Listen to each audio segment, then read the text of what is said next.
This past weekend at an Aurora, Colorado ice facility, there was a protester shot.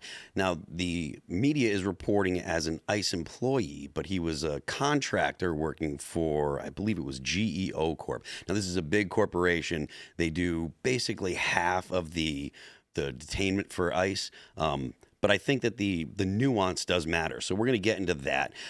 There was also, there's a big issue in the UK. Anne Whitcomb was murdered. Now she is she's a politician, right?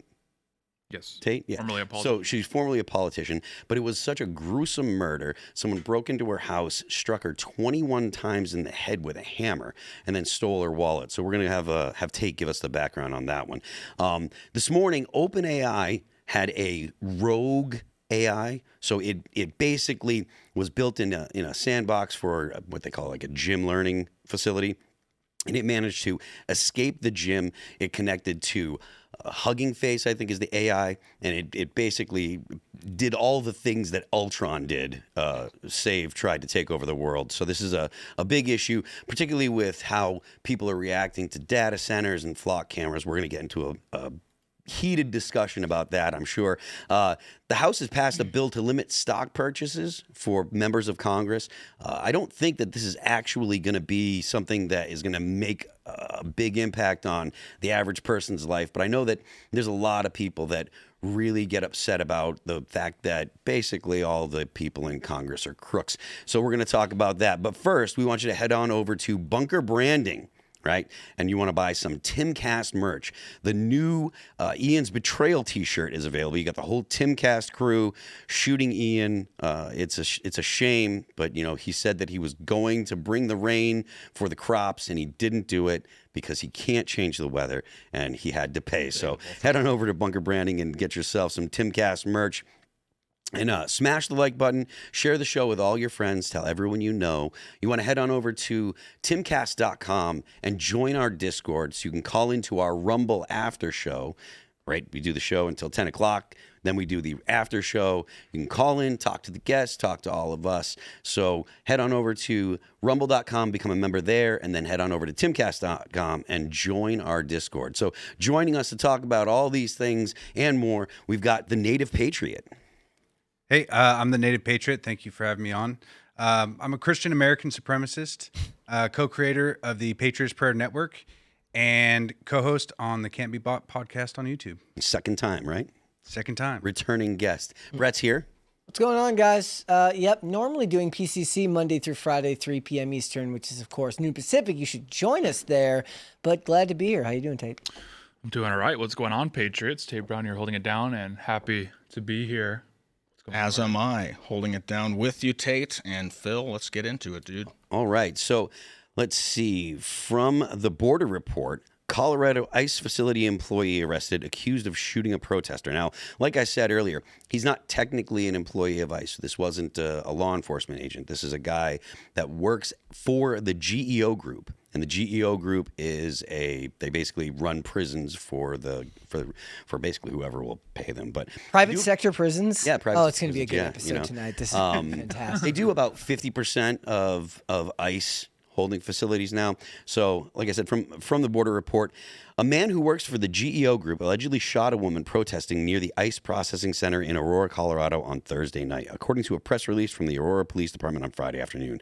The man, identified as 42-year-old Brandon Booth, was arrested after fleeing the scene in his vehicle, police say. Just before 7:30 p.m. on Thursday, Aurora police responded to reports of a shooting at the 3100 block of North Nome Street. When officers arrived, they located two women, one who had suffered a gunshot wound to the lower body and another who was unharmed. Officers stopped a vehicle a short distance away, and the vehicle with the gun inside was seized. Booth identified as the driver was detained.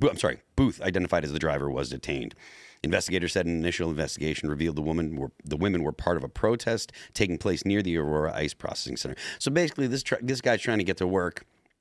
They're out in front of his car making a bunch of noise, and then he gets all shooty in a stupid way because apparently the woman was walking away, so she was shot in the back, and he was also thankfully he was a bad shot because the injuries were not life-threatening. This is like for somebody who's a huge gun rights activist, like this is like the worst possible scenario you can have for something like this, because it's the opposite of what people who actually own and respect firearms try to preach to people, which is to have reverence for what you have and be very careful when using it, and you should not do so unless your life is threatened. Her back was turned to him, and it makes, first of all, it's bad for people who own guns, and it's twice as bad for ICE, who's like literally every time I'm on the show, which is like once a week, it's like something's happening at an ICE facility, and I don't know if it happens every day and it's just when I'm here, but it seems like a really bad bit of publicity all around. Yeah, he was off duty, so he wasn't technically at work yet, so he was not acting in any security capacity. She was walking away, like I said, and the GEO group operates the Aurora facility under ICE contract. And like to your point, Brett, like, look, if you're going to carry a gun, which everybody knows I carry a gun, you have to de-escalate. Right, you have to do everything you can to avoid using any kind of self-defense. And if you have a gun, you avoid confrontations. Do you remember me and you were on a show? I think it was another day when you were running the show about the guy who his house got robbed and he followed him into the street. Oh yeah, like it's the same thing, right? Yeah. It's horrible PR, and it makes everybody look bad. Yeah, I mean, against the law too. I wouldn't even know if you could relate those two. This sounds more like that. I think that guy in Brazil who just like was in a traffic jam and there was a protest and he just walked out and just started shooting. Yeah. Right. It's almost like there's a fatigue that is built up for a long time, and whatever was going on in this guy's life, he just decided to throw it all away. Is that the one with the guy with the famous picture? Oh yes. Okay, that was the first thing I thought of, but I was like, that didn't happen here, right? No, it was in Brazil. Yeah. Like I just saw somebody reposted it. It said like, I think about this guy sometimes because he just has like, he looks like dead-eyed George Lucas. He's in just that photo. fed up. Yeah. Just completely fatigued, and I mean, you would imagine that there was something else going on in his life to where he was just decided today's the day to throw it all away. Falling down in real life, right? Like, it's like, oh, just like the movie. But no, to your point, the idea that people have gotten tired of the protesting, and especially if you're someone that works at an ICE facility and you're just like, man, I just want to get to work. Again, this is totally irresponsible behavior, but this is the goal of people on the left. I mean, this couldn't have worked out any better for the ICE protesters. I mean, from CPR News, the woman shot outside Aurora ICE facility returns to protest. So she was shot on Thursday, and she's back. What was it? When was this posted? This was posted yesterday. I think it was the 20th. Or no, this was Monday. Just days after she was shot at a protest, 22-year-old Emma Landis spoke to supporters at the scene of the crime. The shooting, which made national headlines, happened at the end of a protest outside the facility in Aurora on Thursday. Police arrested Brandon Booth, an employee of the facility operator GEO Group, shortly after. He shot me in the right foot. We were on the sidewalk. Sorry for laughing, but he shot me in the right foot. We were on the sidewalk protesting, and they were mocking us and threatening us. And as we were crossing the street, that's when he shot me, Landis said in a demonstration Saturday at the facility. Oh, so apparently she wasn't even shot in the back. She was shot in the foot. Never in a million years did I think that would happen. That's a problem too, right? Yeah. Not imagining that like encroaching on other people and causing problems to them could lead to somebody doing something really stupid and possibly harming you is something you should actually be thinking about. Yeah, I mean, I even though this guy wasn't, law enforcement, like anytime you go and harass people that are doing their job, there could be consequences. Unfortunately, this person was shot in the foot, and unfortunately, she was shot. Not saying that it was unfortunate. Just in the foot? I think we know what you mean. Yeah. Just want to clear that up. I don't want anybody clipping. Yeah, but the Marxists would have loved it if they could have gotten it on film, so they could have cut out the part where she's bothering him and only show the part where she gets shot. They'd have like superimposed like a nuclear explosion going on. I think this is one of those stories where I don't think I really have a dog in this fight. I mean, I really do detest the ICE protesters. I think they're, I was mentioning it before the show, I think they're the only set of protesters that I feel directly offended by. I think it's okay actually to get offended and triggered sometimes if there is like a serious, if they are seriously undercutting your life in any meaningful way. And ICE is carrying out this operation that is defending the sovereignty of the United States, which matters so much to me as an American, as it should be to any American. And then, secondarily, just the way that they conduct themselves is just is very, it's preventing these officers from doing their jobs, and often in many cases. So I really don't like these protesters whatsoever. And on the flip side, I don't think I would ever shoot at someone because they were like bothering me. So Especially a woman walking away. That's like, yeah, it seems just really odd all around. yeah. So I'm just how like, it got to that point. so I'm just like, you know what? I don't think I really have a dog in this fight. You know, I mean, like, let's not shoot at protesters, but also let's not, you know, harass ICE agents who are carrying out an operation that was voted on by the American people. So, you know, in both cases, I think horrific. But no, yeah, I mean, like, yeah, we probably shouldn't be shooting at. Horrific is a little extreme. Well, I think what the ICE protesters are doing is horrific. Yeah, that's... I think the gentleman there, this happens a lot in the United States where people get in road rage incidents or crash out or whatever. It's just this time it happened to be outside of an ICE facility. But it's funny because this story broke, and it took like 3 hours before I finally figured out what was going on. Because initially I was like, oh, wow, I shot someone else, you know, outside of this ICE facility. I'm wondering what this is going to be. And then like 3 hours later, it came out it wasn't even an ICE officer or anything. I was just like, oh, well, the headline rushed out did not properly communicate that. You know, when you hear outside of an ICE facility, that's sort of trying to lead you to think that something happened. That'd be like a road rage shooting happening outside of a police department. And they'd say, oh, a shooting outside the police department. You go, oh my gosh, you know, the cops must have shot someone. But yeah, I mean, the whole framing of it is intended to mislead people, or at least to lead, you know, people that would read the headline, they want to be like, oh, see, it's another ICE agent that has shot a protester or you know, shot an innocent person or whatever. And I was making this point before the show, like when it was, you know, when you were talking about the Iraq war, anytime Blackwater got into any kind of gunfight or did anything that was outside the rules, they were very clear that they were contractors. There was a very clear delineation between people in the military and Blackwater contractors, even though Blackwater contractors are the ones that were protecting, you know, they were protecting the poppy fields. No, they were protecting. Oh no, that was Afghanistan. Sorry. They were protecting like diplomats, like ambassadors and stuff like that. They would use private security to do that a lot of times. And every time that something happened, like I said, they made it very clear it was not U.S. military. It was not U.S. military. It was the contractors. It was the contractors. The way that the government could shift blame, basically. And basically, the media went along with it because the media doesn't love private military contractors any more than, you know, than basically any other left-wing person would. So it was very easy for them to go ahead and, oh yeah, it was contractors with contractors. And in this context, the headlines and stuff basically do everything they can to lead you to believe that it was an ICE employee, that it was someone that actually worked for ICE, probably hoping that you're going to think that it was some kind of law enforcement agent, which technically, I guess this guy would be a corrections officer of some kind. But it's definitely not the same kind of thing as, you know, when ICE agents are trying to grab someone off the street and then a protester puts themselves in between the protest or in between the suspect and the law enforcement officer, and the officer shoots him. Tries to drive over him with a car or something along those lines. I think it just illustrates how slow the news cycle is right now, when it's like crazy person shoots other crazy person in the foot and everyone's like, oh wow, this is really interesting. We should really stop mass everywhere. Deportations. Yeah, literally. I think it just shows you like one of two things. Is one, that I think these people that are spinning up these stories are trying to realize that like typically these shootings are fairly justified from ISIS perspective. And then secondarily, that there really isn't that much news going on. And so they're like, all right, well, let's run this story about a crazy person getting in a road rage incident with another crazy person firing at them. Like that happens, I don't know, probably at least once a day in the country, probably even more than that. The media definitely doesn't want to talk about the DSA or the Democrat Party right now, the split in the Democrat Party and how the DSA is, you know, basically taking over the Democrat Party. So they're going to do everything they can to talk about any other topic. How long do you think that'll take? For the DSA to take over? I mean, I don't know that I could really put a time frame on it. A few years, I assume.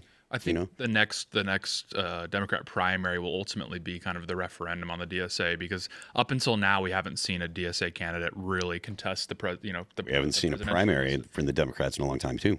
Well, true, yeah. So I think 2028, if you see an AOC throw a hat in the ring, which seems likely at this point, she's already basically campaigning.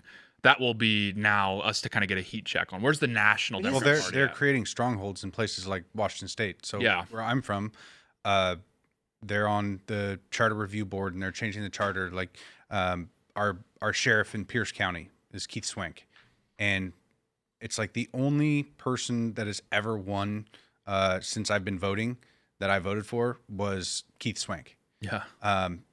And the Democrats and the communists there in Washington basically hate him because he said that men are men and women are women.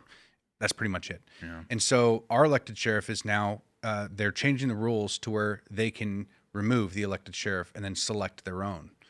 And I mean, along with a litany of other things that they're doing behind the scenes, but these places, you know, the West Coast, basically any blue state, they're quietly implementing rules to secure their future stranglehold of our rights. Yeah, I mean, that's kind of the dynamic we've seen thus far at the DSA is they run up the numbers in very blue areas, you know, your Seattles, your Portlands, your New York Cities, Chicago's, you know, your major cities. But they really struggle to penetrate any suburban districts or even rural districts, as there's barely any left that are Democrat, but, you know, the ones that exist. And they also struggle to really break through in a lot of the kind of more historically ethnic districts, like in South Texas, the Hispanic districts or the black districts in the South. So I think it'll be interesting to see now at the national level. It's like, okay, we've been building up all this, you know, enthusiasm and activism base and racking up victories in urban centers. Let's see you do it on the national scale. And I kind of struggle to see if that's really gonna manifest because, you know, the Democrat Party, I think to your point, is still probably maybe a decade away from a DSA candidate being truly viable because there's still a lot of baby boomers in the Democrat Party and there's not much of an appetite for socialism among them. You say it seemed like it would be more. You said like this election cycle is a bit of a referendum, and it seems like it would be more like 2 election cycles from now will be an idea of just how far they've penetrated into the. Yeah, the next one will be the heat check. Like, okay, are they really in the driver's seat? And I would say probably not. And then the following one will be like, all right, well, let's see it. Like now you got this is your situation. The boomers at that point in 2 cycles, maybe a quarter of them to a third of them will be dead by then. So that's when it'll be like, all right, are the young people really into this kind of thing? Like, what's the situation? What's the future of the Democrat Party? I think that'll ultimately be the election that determines. The DSA is kind of a millennial party, right? They get their strength with the millennials. I don't know how popular they are with like Gen Z, but Gen Z is kind of a non-issue because not only do young people not particularly vote, there's also very few of them comparatively, right? The number Gen Z is actually less so radical than the DSA. What was that? I think Gen Z is actually more right-leaning. I've been hearing that a lot, I thought. I think there's like 2 dynamics there, which is Gen Z is a really interesting study because it's the first generation of its kind in America insofar as it's 50% white, 50% non-white, when the country is about 70% white. So what you're going to see as Gen Z moves up the ranks is, I think, you know, people are saying, oh, it's the most right-wing generation ever, it's the most Christian generation ever. And then like when you actually see studies and data and polling on Gen Z, and I'm saying this as a Zoomer, I'm 25, that's not borne out in the data. It's true that the trends have slowed down, so they're not secularizing at the same rate that millennials did, and they're not as liberal as millennials were at this point, but they're still continuing the trend that you would expect to see.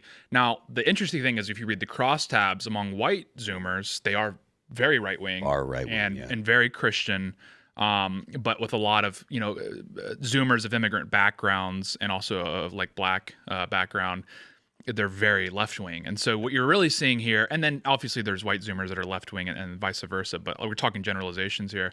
So what you're going to see is kind of the showdown. I think politics is going to get more racial.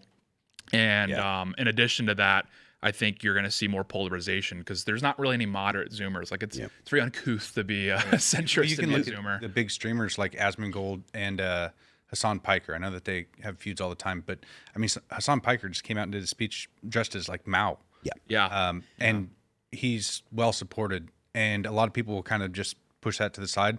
But you know, with people like Mamdani winning and you know, Hassan still somehow being popular, it's just radicalization by both groups and just American culture in general being completely lost in the mix. It's going to be, you know, it's going to be the communists versus Zoomerwaffen. Americans. It's going to be Zoomerwaffen versus communists. Yeah, that's Zoomerwaffen. Yeah, I don't know why I haven't heard that. But. No, I mean that's like literally what's going to happen, and I think that to your point, Tate, about the racialization of our politics, that actually is a victory for the left.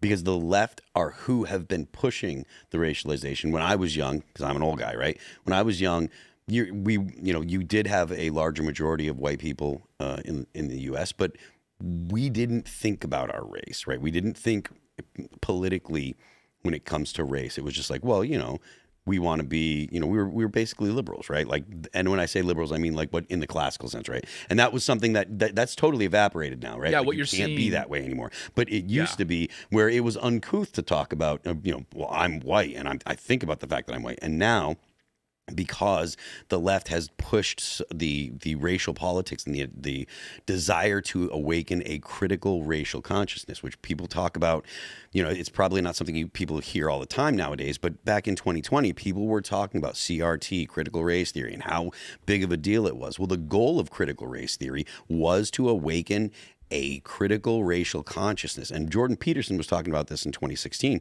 when he would say, look, you don't want to have white people decide that they're going to vote as white people. Like, this is not something that's going to be good for our politics. We don't want to have people thinking about their race first. But that, and he was predicting it, like I said, 10 years ago. 2020 comes around and CRT's basically in all the schools and stuff. And then people notice, they're like, oh, wow, you're supposed to think about your race first. And you're going to see that become something, like you said, you're going to see that become something really important in the politics in the United States. And, right, wrong, or indifferent, that is the future. And that is a victory for the left, because that was their goal and has been their goal for ages. Kind of. Yeah. I mean, it's almost necessary at this point because of the anti-white propaganda that's been going around for a long time. But that's in order to preserve the white race. I mean, you're saying that Gen Z is now, 50-50. Yeah, three. You'd actually have to have white people aware that that the white race should continue. Yeah, it has to be a conscious choice. Yeah, because I have many white family, like half my family's white, and I remember after the 2016 election, one of my relatives, they came up to me and they were, very TDS. But they were like, I'm worried about you. And I was like, me? Like, what? Why are you worried about me? Like, I'm worried about you. And they had no idea. It never registered that they're white and that there's this anti-white propaganda, because they were so bought into it at that point where they believed that the white supremacists were going to rule over the whole thing. But it's like there was no idea to actually preserve the white race in general. It was just it wasn't just a no idea. The idea that it was something that was an idea you weren't allowed to have. Yeah. Right. If you thought about being a white person, it was like, oh, you think about being a white person, that's because you're a racist. Well, because it went hand in hand. And what you were describing earlier when you're saying, well, people, are starting to have this kind of racial conscious, like at least among white people, I think everybody else already has for a long time. Yes. Is really what you're describing there is just the demise of liberalism broadly, because post-racialism, the idea that it's just skin deep, but it's actually like there's no other differences between anyone, et cetera, like MLK's vision for the United States, that's like a uniquely liberal idea. So what you're outlining is more, we're just seeing the disillusion of liberalism, which has been observed by political scientists all across the world. You're seeing it in Europe. You're even seeing it, in Asia and pretty much everywhere in the world, actually. So really what you're describing is this abandonment of post-racialism insofar as like this idea that white people always behave this way, that like we always were just like, I don't know, man, like we, we're all individuals or whatever. Like individualism is a very liberal idea, strictly speaking, in this certain aspect. And before the 1960s, I mean, we had like racial requirements for immigration. Like, white people did have this understanding that like the United States, the demographic composition of the United States is that way for a reason. Whether it's good or bad, that's the debate, but that's the reality. And so they had this kind of understanding of like, well, if we're conservatives, then we should just seek to conserve everything about society. So yeah, this idea that like, we're like losing post-racialism and this is like the left pushing identity politics. I guess my counter argument would just be that I think all politics is derivative of identity. Like every action that someone makes is derivative of an identity, whether it's racial, sure, but whether it's religious, whether it's, your class, which I think is a little overstated, or, whether it's like a direct family or a specific ethnicity, you're Italian, you're Irish or whatever, whatever identity that you have from birth, people have always operated politically and that understand like the idea that anyone is truly this individual rational being, I think is a very liberal argument that just sounds nice. And I do wish the world was that way. Don't get me wrong, but it's just not really reflected in people's behaviors when it comes to how they operate politically. We just had this 50-year blip after MLK, the Civil Rights Act, where there was this idea that maybe we were moving towards MLK's America, this post-racial America. But you saw corrections, some reality checks. Like we saw the Crown Heights riots. We saw the O.J. Simpson trial. I mean, we saw 9/11, how people just immediately were like, Muslims, they got to go, that sort of thing. So you had these touch points along the way where people did try to take off that shackle, so to speak, of post-racialism. And they're like, no, actually, and they like locked in. So. Well, the white guilt you're talking about, a lot of that is a result of post 9/11 and the way that Muslims were treated in America when people felt like they had gone too far with a lot of that. People my age, meaning like younger millennials at that time, they saw it after the fact, and it was drilled into them in the media that the way that people were behaving was wrong, and now they've been trying to correct that ever since in a lot of ways, like what you were mentioning earlier. The white liberal is the only group in America with an out-group bias, right? Meaning that they don't care what you look like, who you're from. They want to hang out with you, hang out with everybody. Everybody else has their own in-group preferences because it's a mode of survival, whereas white liberals in America never understood that need for that type of survival because they didn't think in a post-racial, or they thought in a post-racial society. Yeah, and and even maybe to push back against like the more like race realist people that are out there, I think that various ethnicities can get along while still acknowledging that there is like, we're different. Like that's just the reality of the situation. So this idea that like we need to reduce everyone down to like just a beige mass, which is really what the liberal regime has attempted to do. Even people in our own ranks have said, I'd like to see everyone just kind of melt into one big ethnicity, global ethnicity.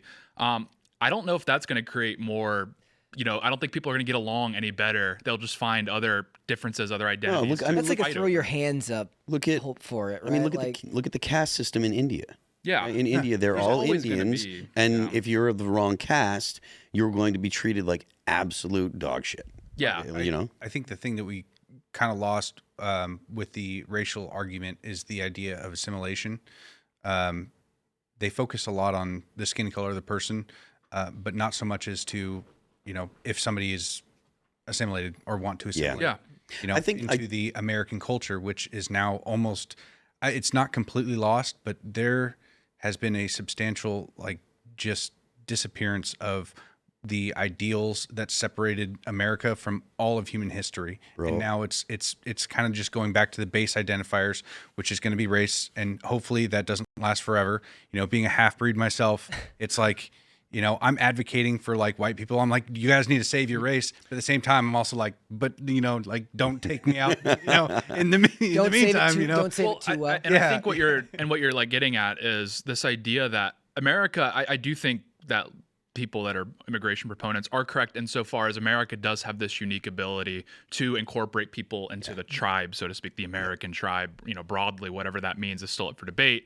But I do agree that, yes, America, the thing that does separate us from the old world is we do have this ability that no matter where in the world you're from, you do have the ability to assimilate. I think the problem has been the volume. Yeah, that is why you're seeing the reaction now under mass migration. Jeremy Carl was on the show recently, who has been lambasted by the media for various things, which is just ridiculous. And he's a genius and he's an expert on this topic. And he was saying he noticed among his friends and people he's met and whatever that were Indian, they're from India or their parents are from India, who grew up in rural areas or suburbs of smaller towns or in smaller towns or whatever you name it, were pretty distinctly American. They carried a lot of the same characteristics you would expect to see of Americans. And he contrasted that with people who are second, even third generation immigrants that grew up in Queens or grew up in Los Angeles or the San Francisco suburbs. And he remarked about how they seem to have failed to assimilate. And what's the explanation? It's because they weren't surrounded by Americans. When you drop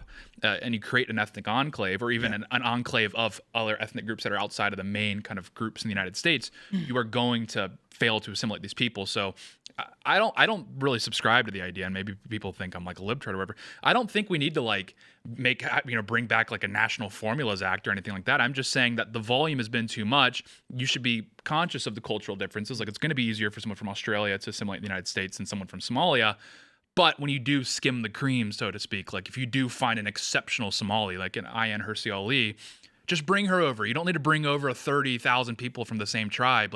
Bring her over. I promise she'll assimilate probably in her lifetime, and then her kids will be fairly indistinguishable, and they'll marry into the tribe, and then that's how you do it. It was the difference of this idea of multiculturalism versus a melting pot. Yeah. Like I was raised to believe in a melting pot. Like, you become an American by assimilating into American culture. I mean, there used to be camps that Schoolhouse Rock, man. Yeah.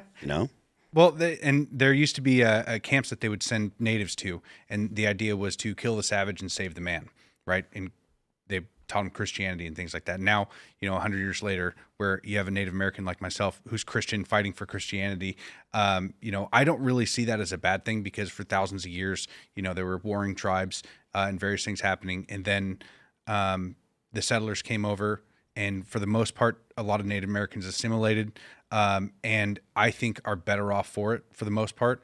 But if we just bring people over and we allow the savages to take over, yep, say whatever you want about the camps that they put natives into. It was better overall than what's happening right now, where they're just bringing over hordes of people that don't have any. They don't want to assimilate at all. They want to take advantage of the welfare system, and they want to only extract. Yeah. And from our system that has been created, that we've inherited to protect. And I think that what's happening today is far, far worse than what happened to get us to this point. I think that's actually true. So when you talk about people coming over here, there was this idea that we brought people over to share in American values and that they would become American. And then in a lot of ways, those people learned to love the country even more than the people who were born here, because they had to learn so much about the country. But I think a big part of it is the hollowing out of the middle class. Like, there was a sense of idealism about coming over here before. If you were not brought over here necessarily on an H-1B visa, or if you were coming over here to build a better life without, an automatic into a corporation or something like that. The idea was that you were going to come over here and you were going to build a life for yourself, white picket fence, family, 2 kids, whatever it was. That was, like you said, a post-racial idea that everybody in America would have access to that. But as that amount of people has shrunk and there's more class warfare combined with race warfare in America, like, that idea doesn't hold the same sway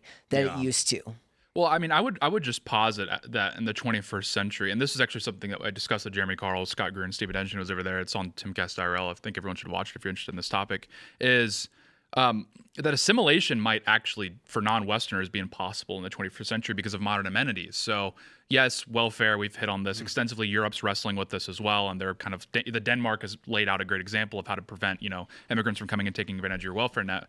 But another problem is the modern amenities that are like technology and this interconnected world. Like, the world feels smaller than ever in many ways. So if a Westerner comes over here, again, not really difficult, because for an American going to Britain or vice versa, well, depending on where you are in Britain, it doesn't feel terribly foreign. Like, okay, yeah, there's some differences. No AC over there. Different packaging. Particularly when you go to cities, right? Like, so if you're in an urban area, if you're in London or New York or LA, yeah, they're all homogenous. You can get around basically anywhere, any major city. And it's going to be like, okay, it's not going to be the same, but it's going to be broadly familiar, I guess is what I'm trying to get at. Versus if you went to Lagos, or versus if you went to New Delhi, or you went to Manila in the Philippines, it would feel especially foreign. You would immediately feel alienated, and you would immediately probably have this divide between you and the people. This happens. I mean, I've traveled pretty much everywhere, and everywhere I've gone that's outside of the West, there's always been a level of discomfort just because I don't understand the place very well. And I kind of understand that as an American, I'll never assimilate into this place no matter how long I stayed. I would raise my kids Christian. I would give them Christian names. Like, there would be this breakdown. So what I guess I'm trying to get at is people that come here from the third world, or just really outside of the West in general, I don't know if they can still assimilate just because of the internet, because of social media, where you'll see this. When I lived in Queens for 4 years, is a lot of first and second generation immigrants would engage in and consume more media from their home country than they would from the United States. They would continue to send remittances back to their home country. They would never truly break. They would never, traditionally when immigrants came to the United States, they would come over and they'd never know if they'd even go back. Like, they were convinced that they might just be here for good. And many of them rarely did go back, where now they're going back and forth all the time for holidays. The internet makes it really easy to basically feel like you're still there. Online commerce makes it easy to bring in goods from your home country. So and it's just a country of wealth extraction then. Yeah, well, I mean, this is the fight of our time, really, is what is America? Is it a distinct nation with a distinct heritage, et cetera, as JD Vance outlined at NatCon, or is it just a giant shopping mall? And right now it feels more like a shopping mall, and Europe, specifically Western Europe, also increasingly feels like this. And I suspect one of the main reasons is because it's not just that they're not assimilating. I question if they even have the capability of assimilating to no fault of their own. It's just the reality of the 21st century that, again, with how interconnected everything is, it's hard to truly break from your home country. And some people do, and I know people that are immigrants and they're terrific people, but the difference between them and the majority is that the people that came here and they're terrific and they've assimilated made a conscious effort. Like, we're not going to teach our kids our native language. We're going to put them in American schools, make them consume American media, give them American names. Yeah. Like, they made a very conscious effort to sort of break to say, we're not going back to India, or we're not going back to China or the Philippines, or you name it. So that part of multiculturalism is tied to American export now. So I was having a discussion with someone on my channel about the Odyssey. We were talking about the casting in the Odyssey, and we were talking about the fact that, look, all the casting controversies that were there, for the most part, they didn't have a ton of screen time except for Himesh Patel. And he said, cynically, you cast a man from India because there's 1 million people in India that can watch your movie. So America will change, quintessentially Western stories for the sake of capitalist export to the rest of the world, because America's a net exporter when it comes to entertainment and things like that. So we kind of, in that way, we handicap ourselves because we don't tie ourselves. And I'm somebody who comes on the other side of the discussion on this. For the most part, those types of swaps in movies have never really bothered me. I understand that art is vastly different these days, and they see what they would like to think of as like a colorblind society, though oddly enough it means they have to be more color conscious to do the casting for things like that. But the idea is that type of change to a Western story is very American to do, because America doesn't feel like it has a cohesive cultural identity, so it has become the world. Well, what is the American cultural identity now? Because when I think of what is American, I think Christian, and I think to most people these days that doesn't come up. Yeah. And I think that with our founding being so tied to Christianity, it's without that, I think that we just will become one of the world. Well, without religion, without a religion to kind of bind your people together, man can't live without religion. Right? Whether or not they like it, whether or not they realize it, a man can live without religion, but societies can't, because you base your fundamental principles on something. And the U.S., our fundamental principles were unquestionably based on Christianity. And as you remove those principles, as you remove those ideals, then they're replaced with something else. Well, and you have to be precise about like what specific, like when you're saying Christianity, well, it's like, there's 2 billion roughly adherents of Christianity globally. The United States had a very particular expression of Christianity, which was among the general population, sort of a low church kind of Protestantism. And what you're seeing now is there's still a lot of Christians coming to the country, but they have a sort of different understanding of Christianity. And I think you can't really detach like the United States from its foundation. And so you do need to analyze, like, okay, what did Christianity look like in the 18th, 19th, even early 20th century? Well, and the Episcopalians dominated the elite, but you look among like the low church, and it was low church Anglicanism, it was Methodists, etc. And I'm not just referencing Catholicism here, where Catholicism has grown. Now it's 20% of the country, and it's something that I think the founders would be like pretty horrified by. But I think the founders would equally be horrified at the current manifestation of evangelicalism. And I'll just say where it's like evangelicalism now, where you see sort of these big box mega churches that are non-denominational, and they don't really have any they're very high on ecumenicalism, right? They're just like, we're all Christians. Like there's no accountability really in these churches. And I'm not really hating on anyone that is of either of these faiths. I'm just making the point that like this is evidence of the deracination of the United States, because that mega church model and Catholicism can both be replicated at any point, anywhere in the world, at any time, where the previous, understanding of Christianity really until like the 1960s and 70s was distinctly, uniquely American. And I think this is what helps like national unity, is this was the same in Europe. Like, you had the Dutch were all Dutch Reformed, and the Germans were like Lutheran, and in the South they were Catholic, the British were Anglicans, the Swedes were, they had a specific type of Lutheranism. So you would see this like distinct expressions of Christianity that were intrinsically tied to the culture of the country.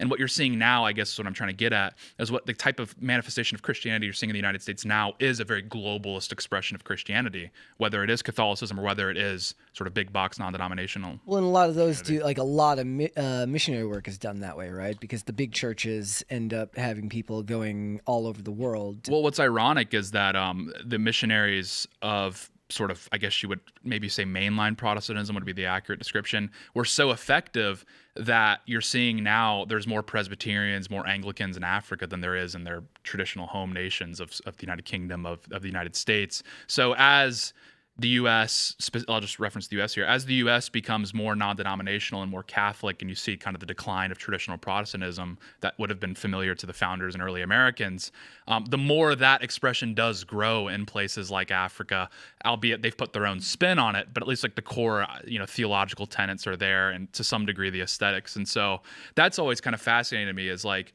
I agree, you cannot divorce the United States from Christianity, but it's also a very specific type of Christianity because, Haiti is also like 80% Christian, but I would really kind of argue like that. I would dispute the idea that the Christianity that Americans have historically had and the Christianity you find in Haiti is fairly similar, albeit some core theological, I think we're kind of similarities. seeing, we're seeing the ramifications of removing our representation in government from God.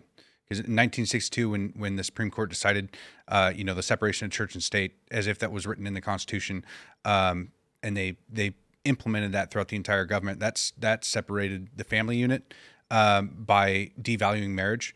And then they came up with no-fault divorce, the birth control pill. I mean, all of that stuff kind of added on to it. But we're now seeing a culture that has been raised without God tying them together. So we're seeing.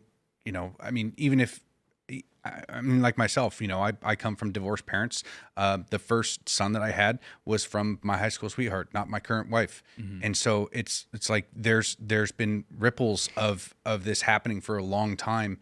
And with the actual separation of church and state, what we have now has led to a lot of these issues that we're seeing throughout the country, and no way to assimilate the foreigners that they're bringing in, because we don't really have that shared culture, that shared American culture that used to be. Can I ask you? Go ahead. Well, and I was just saying, to kind of piggyback off what you're saying too, is, and we still have the framework of Christianity, but the way it manifests in like the modern American is they'll say, well, I'm not religious, I'm very spiritual, or I believe in God, but they won't really drill down on what God they're talking about, which means like I am my own God. And so really what's happening here is people are, it's almost worse than what's happening in Europe to some degree, where in Europe, they're very comfortable saying, I'm not religious, like I don't believe in God, etc. Where in America, people have this idea of God that really exists for the sole purpose of like re-emphasizing what they already believe, or for the sole purpose of validating these bad decisions that they're making. And this is very common in the United States. Those people don't have a real religion, to your point, right? Like they'll celebrate Christmas. They don't celebrate Easter. They don't go to church on Easter. Those people don't, like, they'll say, oh, I'm Christian, but I don't go to church or whatever. That's not really a Christian, right? Like it's more of saying, well, I believe in being nice. It's far more like when people are saying, we should be nice, and it's more of I'm a spiritual person. And because even, as a person that still considers themselves not agnostic, right? Like, I understand that if you're a Christian, you're saying that you believe Christ is God, right? And without that, you're not actually a Christian. Just because you give presents at Christmas, that doesn't make you a Christian. You have to believe that Christ is divine. You have to believe that the reason that Christ came to earth is to forgive your sins. And so all of Christianity flows from that. So just saying, oh, well, I'm spiritual and I'm kind of Christian. You can't be kind of Christian. Yeah. You're either a Christian or you're not. You either believe Christ was divine. Yep. Yeah, you either believe Christ was divine or you don't. And and everybody that hems and haws about it and says, well, I'm a Christian, but I'm more spiritual. No, you're not a Christian. You're a heathen. Can't just believe in Santa Claus like you're saying. Yeah, exactly. It's a very exclusionary faith. 100%. 100%. That's the case with pretty much every religion, insofar as, historically with Christianity, there was, a pretty good dividing line between if you're a Christian or not. Where now, because it has gotten so watered down, and now because there is so much wriggle room and whatnot, people are able to shop around and find an expression of really religion broadly, but specifically Christianity, that does kind of steelman what they already believe. This is the whole reason that I still call myself agnostic, right? Like, I don't feel comfortable telling people that I'm a Christian because I'm not 100% sure that I believe in God or that Christ was the Son of God, right? if I were to say, well, I was raised Catholic, so I'm kind of a Christian, blah, blah, blah. And him and Hall about it are kind of like, mince words. So that way I can, make the person I'm talking to feel comfortable or whatever, or I can smooth the conversation over.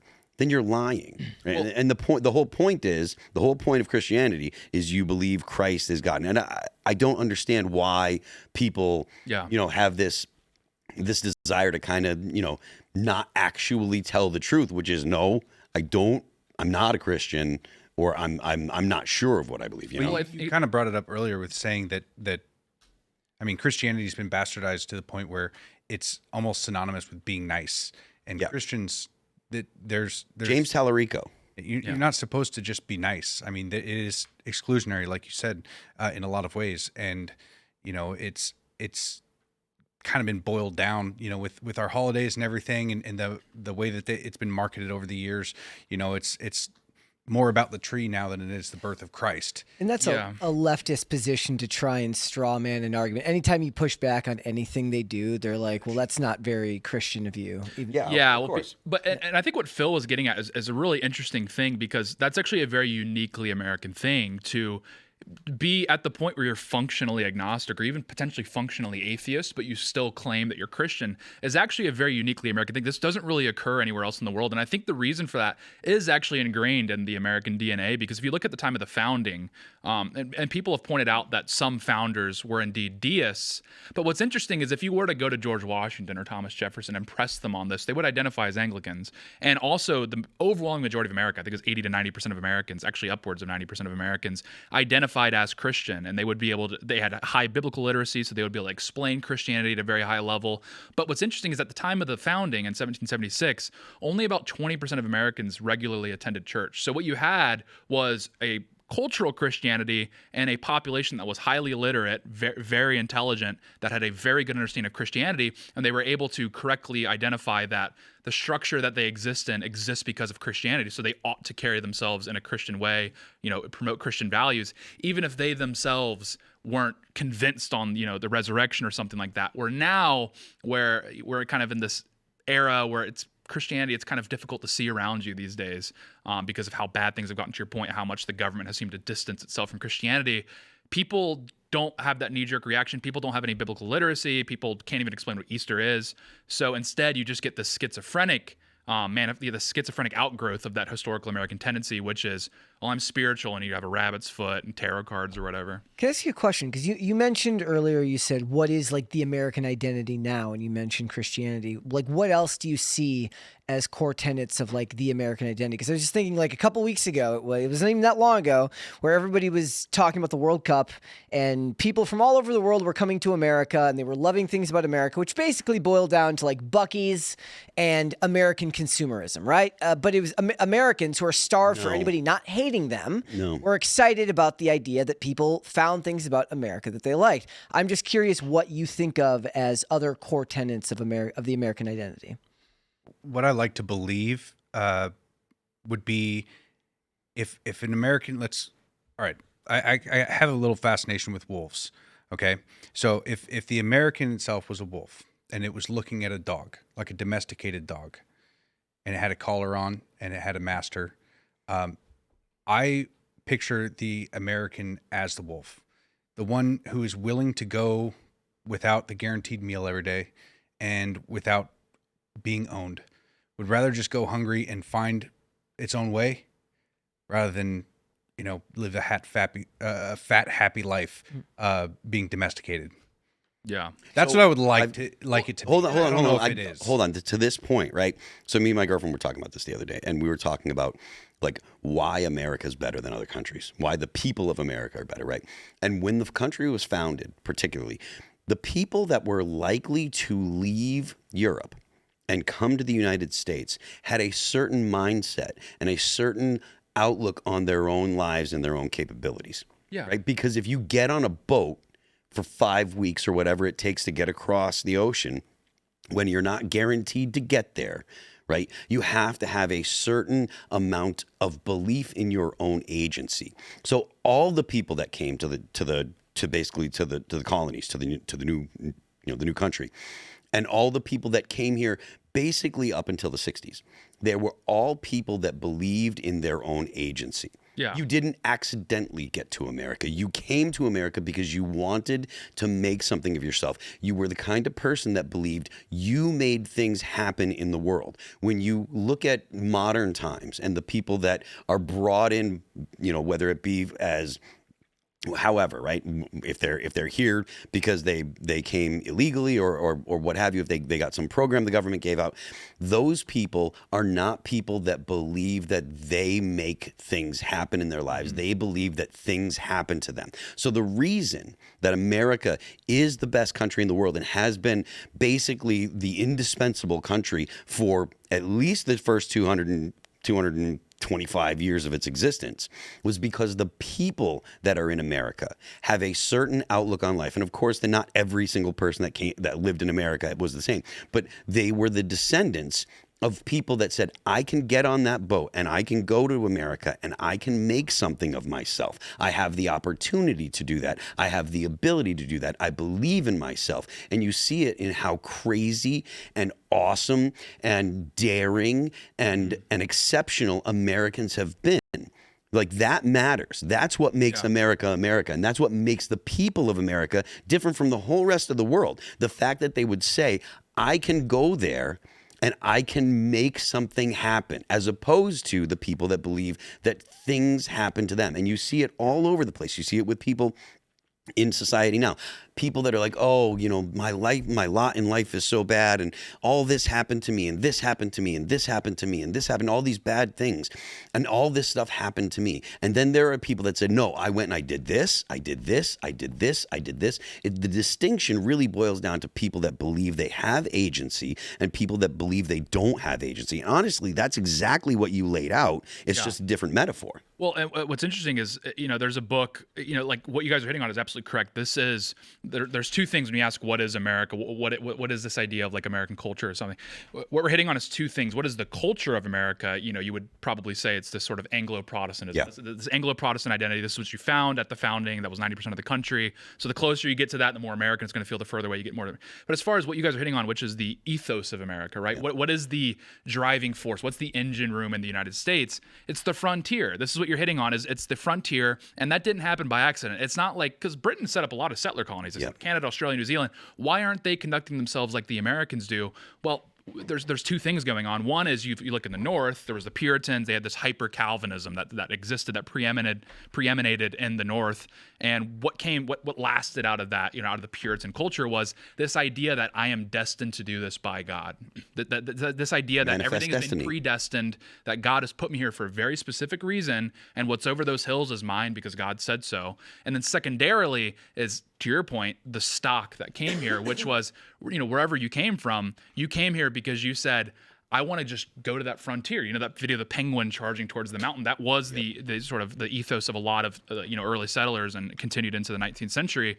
The evidence for this is, well, who populated the frontier during the colonial era? Well, it was the Scots-Irish. Well, where did the Scots-Irish come from? Well, they came from what is today Northern Ireland. Well, what made the Scots-Irish unique? Well, they were a different group that were brought to Ireland, and they were fighting with the native population there, the Irish, the Irish people in Ireland. So they already kind of had this understanding of being on the frontier. They had this understanding of kind of being somewhere that you came to, right? That you weren't just spawned out of the ground here. You came here and you carved out your civilization in a place that previously didn't resemble it. And that is ultimately what defines the frontier. That's exactly what happened in the United States. And who was on the frontier? The Scotch-Irish. And this continued all the way into the Wild Western movies. If you think about all the famous pioneers and then you think about these famous characters in these Wild West stories, they typically have names that come from, again, the borderlands in Europe, of Northern Ireland, of Scotland. So that's kind of ultimately the perfect storm that came about in the United States, which basically you had the Anglo-Protestant culture, which has been demonstrated to create fantastic systems, legal codes, et cetera, as demonstrated by Australia, even their former colonies, but Australia, Canada, New Zealand. And then you supercharge that with this hyper-Calvinism that came from the Puritans and this frontier spirit that just seemingly only America truly ever captured. And that's what drove us to the moon. I mean, we didn't stop. We finally ran out of space, and we said, Just Let's trying to go start up a there. controversy now. Ran Did out we of actually go to the space. moon? Nice. Nobody Yes, we knows. did.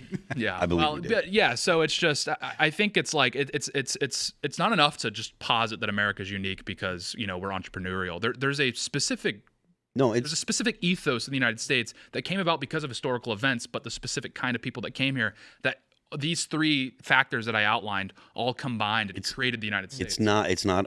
My point isn't entrepreneurial. Sure, I know what you mean, but I'm just saying this is how most people, they say, well, Americans, what makes us different from Canadians, for example? We have a lot of the same people.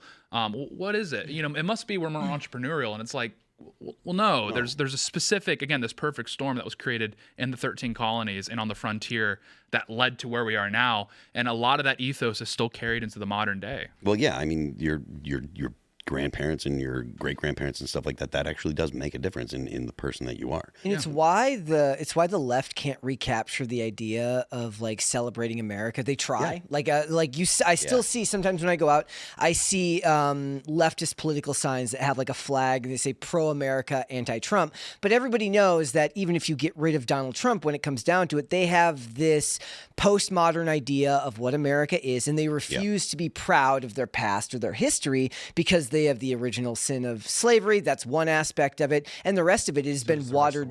Well, it's been watered down by culture so much where there have been articles written and infographics created about why American exceptionalism is a bad idea and why we actually need to quash that because it's a sign of white supremacy, just like individualism and all of those things where it's like you could have the most liberal values in the world, and as long as you love where you're from here, you'll never be truly accepted there. Because I still believe in a lot of ways, I still have a lot of traditionally liberal values. When you said earlier, when we were talking about a post-racial society, there's so many millennials where that still resonates with them because that was the culture they grew up in. 80% of America believes that way. Yeah. As long as you're not, it was the first thing that I noticed when I traveled, right? It was like the amount of people who from America, first of all, talk shit about America. Sorry for swearing. Oh, I know. But also, people who thought you should just accept that people are going to dog on you. And I was just always confused as to why you could be born into a place of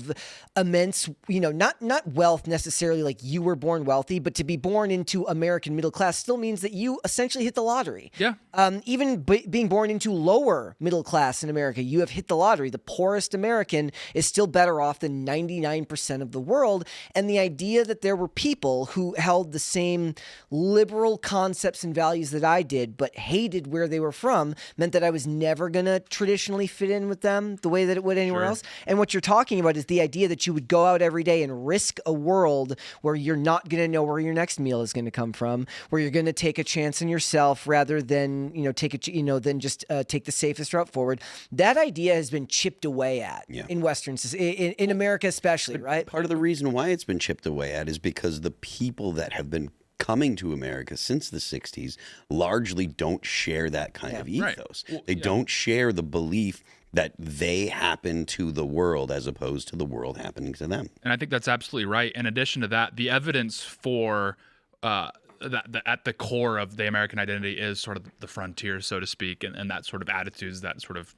emanate out of that is the fact that when think about like Erling Haaland, the soccer player in the World Cup, he came here, and out of all the different sort of avatars of America that he could have chose to kind of LARP as, he wore a cowboy hat and he had cowboy boots and this sort of thing. And this is the same thing. Anyone comes to the country, when they think of what's the most distinctly American characteristic, it's the cowboy hat. Now, what percentage of Americans do you think wear a cowboy hat on a daily basis? Probably less than 1%. So, like, there's a lot of people in this country. Probably less than 1%. You're from Texas, so you should know. Well, but in actuality, it's a very rare thing to see in public. If you see someone with a cowboy hat, you're like, oh, that's cool. Like, he must be a cowboy. But for some reason, people from all around the world associate the cowboy hat with the United States. Is it just because it's a uniquely interesting character? Well, no, it's because they have identified that the cowboy really is the avatar of the United States insofar as he is the frontiersman. Yeah. He is the guy that is just trudging into the wilderness and making it his own. He's setting up fences and he's setting up homes and this sort of thing. And so that's why left-wing people fail to ever truly capture the American hearts and minds and fail to truly capture the American ethos, is because their understanding of America is, to your point, the world happens to me and I have to react accordingly, typically in government policy and or city centers, which, yes, we've always had cities in the United States. Philadelphia was the second largest city in the entirety of the British Empire at the founding.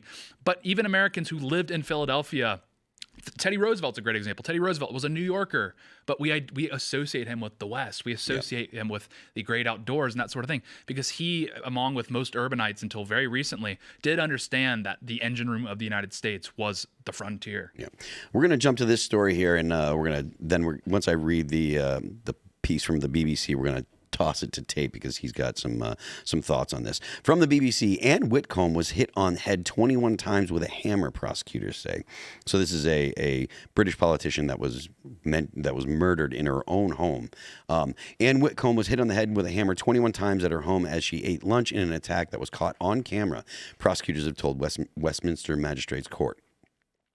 Prosecutor Kashif Malik said the man charged with her murder, Joshua Carey, arrived at her house on 8 July in a red Vauxhall Corsa and entered through the front door. Carey, who prosecutors say was in the property for 2 minutes and was wearing black gloves, then allegedly hit Whitcomb repeatedly with a hammer in her kitchen, tipped her from a chair, and took her wallet before driving off. The 28-year-old from South Yorkshire also later appeared at the Old Bailey and was remanded in custody. At the Old Bailey hearing, prosecutor Alistair Richardson said the attack on Whitcomb had been carried out with a ferocity of violence. Malik told the court that Whitcomb did not attend a prearranged online interview with Channel 5's Matt Allred, show that had been scheduled for just before 1300 British Standard Time on 8 July. The show's production team tried to contact Whitcomb, blah, blah, blah, blah, blah. So, Tate, can you go ahead and tell our viewers a little bit about who Addie Whitcomb was and how this is relevant to conditions in the U.S. now? Yeah, as far as who she was, I mean, this is very quickly. She was formerly an elected official in Britain. She's very well known there. If you turn on television, you'll probably have seen her in the last year. She was actually scheduled to do a television hit the morning when her body was discovered. So she's been this very prominent Christian conservative activist in Britain for a long time. Again, she formerly held office.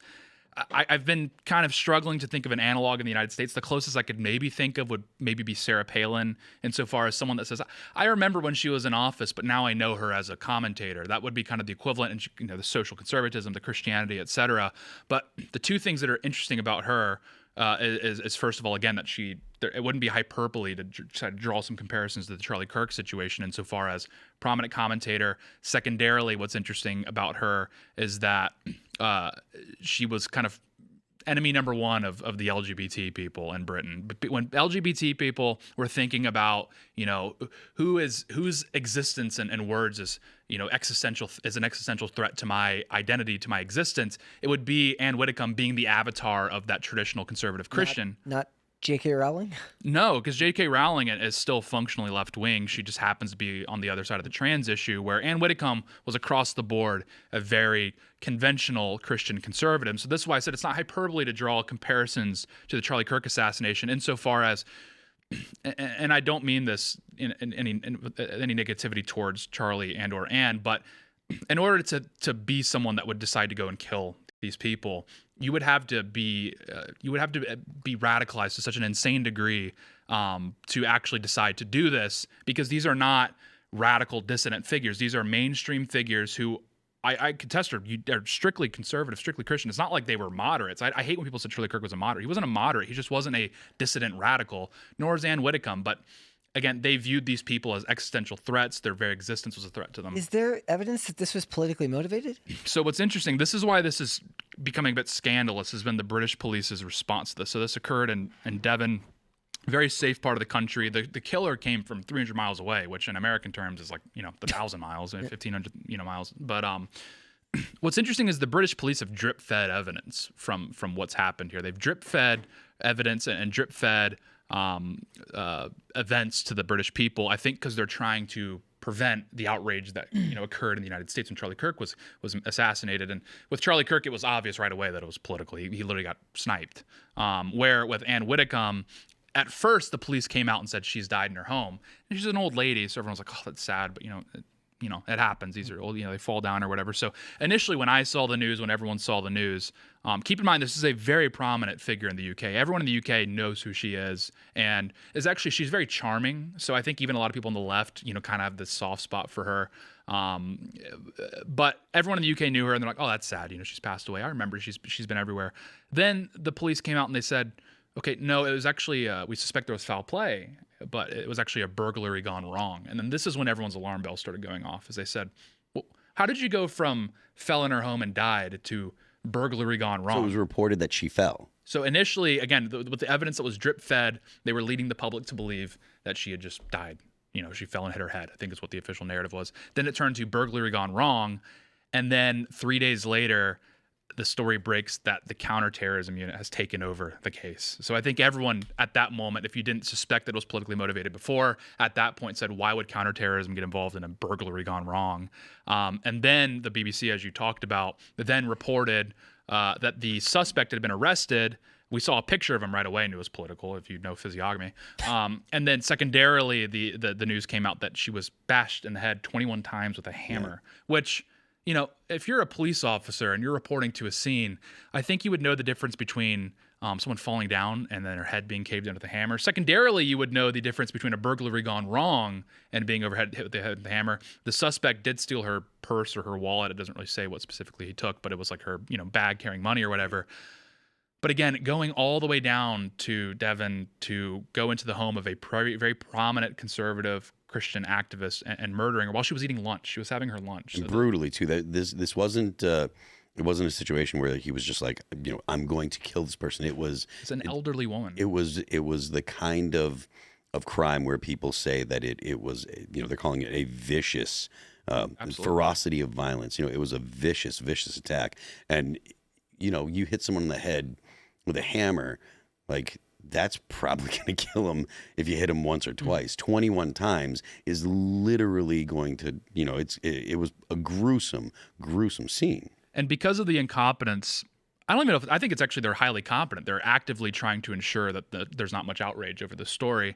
I think the crime of that is that we can't come out as commentators and say, this was another example of leftist violence. We need to crack down, et cetera, because they control all the evidence. They've monopolized. So until this trial is done, we can't, on good authority, you know, legally come out and say this was clearly an example of leftist violence. We can say we suspected that's the case, but that's what they wanted. Because you can't say that in the UK. People can say that in the US. Yeah, I mean, in theory, but you know, people get sued for this kind of stuff all the time. So this is what's so interesting is that, again, they've intentionally, I don't think they're incompetent. They're highly competent. They understand that if they let what actually happened, which they already know, the people in the police department already know what happened. If they laid out the facts and said, yeah, it was a leftist that came and killed a prominent Christian conservative, Charlie Kirk 2.0. Britain has their Charlie Kirk moment. They understand that Farage, who's surging in the polls, can capitalize on this, and they don't want that's a disaster for him. Anne Widdecombe was a member of the Reform UK Party. She was, you know, friends with Farage. Farage clearly was deeply disturbed by what happened, obviously. So again, this is just super inconvenient for a government, for a system that is playing defense right now. For what we've been saying as conservatives, as right-wingers in the UK and the United States, what we've been saying, we're afraid of this. This is why we want to go in a different direction. That manifested, that's like a nightmare scenario for them. So that's why the information here is being drip-fed, why the BBC is almost reluctantly reporting this. And I think it's pretty obvious what happened here. And the question, I guess, would be, what's going to happen? Well, the guy's going to get thrown in jail, and that's probably it. What do they know about the suspect, Matt? I'm sorry, what is his name? Joshua Carey. There's two things that have been suspected. The first one is a little bit more innocuous than the second thing. The first thing is that he had pictures or posters of Reform headquarters, prominent figures on his wall in his house, which is very strange behavior. His neighbors said that he was very withdrawn. He was, you know, very kind of skittish and standoffish and antisocial. An incel, some might say. Perhaps, yeah. And then secondarily, the information about him that is suspected is that it appears that he was on the rolls and or a donor of your party, which is this upstart far left party in the United Kingdom, which was started by like a literal Islamist and Jeremy Corbyn, who is by proxy an Islamist. So he was part of not quite Antifa level leftism, but certainly past DSA leftism, I think would be fair to say. That is sort of what's suspected he was a part of, just based off of what people have been able to dig up. Again, this will all come out in the trial because the government there has just kept a lid on everything. You know, I think that this is why people believe that there's like a worldwide conspiracy through media, like that there's an agenda through media, is because it almost seems like no matter what country it is, if it's a Western country and the media is reporting on it, there's always going to be a bias one way. Mm-hmm. And I mean, you can look at the stories that we covered tonight, right? Was ICE officer, shoots protester, and they're always upfront about it, and they're making links that aren't necessarily there, but they want to paint it in this particular way. But then you have a very prominent figure in Britain be brutally murdered in her own house, and it's the way it's laid out from the media it's not obvious that it's obvious that they're trying to defend it as opposed to just lay it out there. Yeah, they want every reasonable doubt to be given immediately and for the duration until it's trial. Reluctance. I mean, that would be the word you would use here. Is they understand, the BBC understands they have to report this, one, because they all knew her, and I know people personally that were friendly with her, that knew her personally, and they've all said she's the most lovely, friendly woman in the world. And they're not just, and one of them said, and I'm not just saying that because she's in the news. Like, I would have told you that a week ago. She's one of the friendliest, lovely. So all these people in the media know her. They probably have a relationship with her. So the fact that they understand they have to report it, but what you're hitting on is the reluctance to actually disclose what actually went down because it would be so politically inconvenient for them. Remember when the photo came out of Trump and Butler and they were like, Trump fell over on stage? Yeah. Yeah. The firecrackers went over, went up. That's what it's reluctance. Where again, if and I mean, it's the most moot point in the world where, I mean, it's almost like cliche at this point, but it's true, is that, again, if a situation like this happened, I mean, think about the Paul Pelosi thing, and this is what this guy actually did, is what they described happened to Paul Pelosi is actually what happened to Ann Whitcomb. Neither here nor there. It's wall-to-wall coverage. They immediately have no hesitation. This is clearly a political attack. And, and if heaven forbid there was ever, a similar Charlie Kirk style thing that would happen. And again, heaven forbid, I really genuinely don't want that. That would be terrible. And everyone would condemn it, as they should. And the left-wing media would make sure you never hear the end of it. They would run on it. I mean Joe Biden ran on Charlottesville. Yeah. I mean, that just tells you all I need to know. If they can get their hands on any politically convenient, situation like this, they run it into the ground, where it happens to the right all the time. And that's my biggest black pill. Whenever we talk about this stuff, I'm like, it won't matter, because they'll report on it, like you say, reluctantly, and then eventually it'll get buried and they'll stop covering it in a day or two, and it disappears from the news cycle. And as soon as it disappears from the cultural discussion, it's out of the minds of the people that you could actually sway the opinions of, the ones who haven't been radicalized to either side yet. They're the ones who need to see the evidence of violence coming from other people, because they need to be awoken to the idea that this is happening, and you can run from it. You can pretend like it's not, or in a lot of ways, you can just bury your head in the sand because you're not watching. Because a lot of people aren't, right? They go to work, they raise their kids, they're taking care of their family. They've got a lot going on. Maybe they pay attention to the news a little bit more during the presidential cycle. Maybe not. Most of the time, probably not. And they know that the most nefarious way of preventing people from learning about this stuff isn't by covering it even in the most salacious of ways or trying to bend the narrative. It's just simply not covering it after the initial story. Or to Tate's point, like the slow drip really takes the edge off of it, right? To drip, to put out a little bit of information about it, then a little bit, because then that also gives them cover. They can say when it actually gets to trial, well, we talked about it, we have this, and then if you end up getting into an argument, they'll pull up the different stories that came out over the course of 6 months, as from when when the event actually happened to when the person was arrested to when the trial started. And it's not distributed the way that if it was politically convenient for them, would have been. And in the right in Britain is not hesitant to demonstrate at all when there is a situation like this. We've seen this countless times whenever there's a high-profile incident like this, like the Henry Novak stabbing a few months ago. Demonstrations immediately. So the right in the United Kingdom does have a unique ability compared to the United States to mobilize quickly, to demonstrate, et cetera. It takes a lot for conservatives in the United States to actually demonstrate in large numbers. And that's like a whole other conversation. Like a state.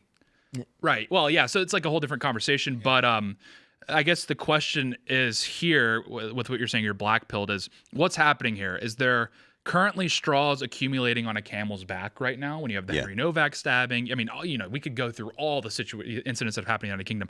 Are there currently straws amassing on the camel's back? Or is the camel standing in the wind right now, and every time a straw falls on his back, it gets blown away immediately? That would be the imperative question. Are these kind of things, is there a ledger in the heads of British patriots right now saying, okay, like this is getting to the point where enough is enough?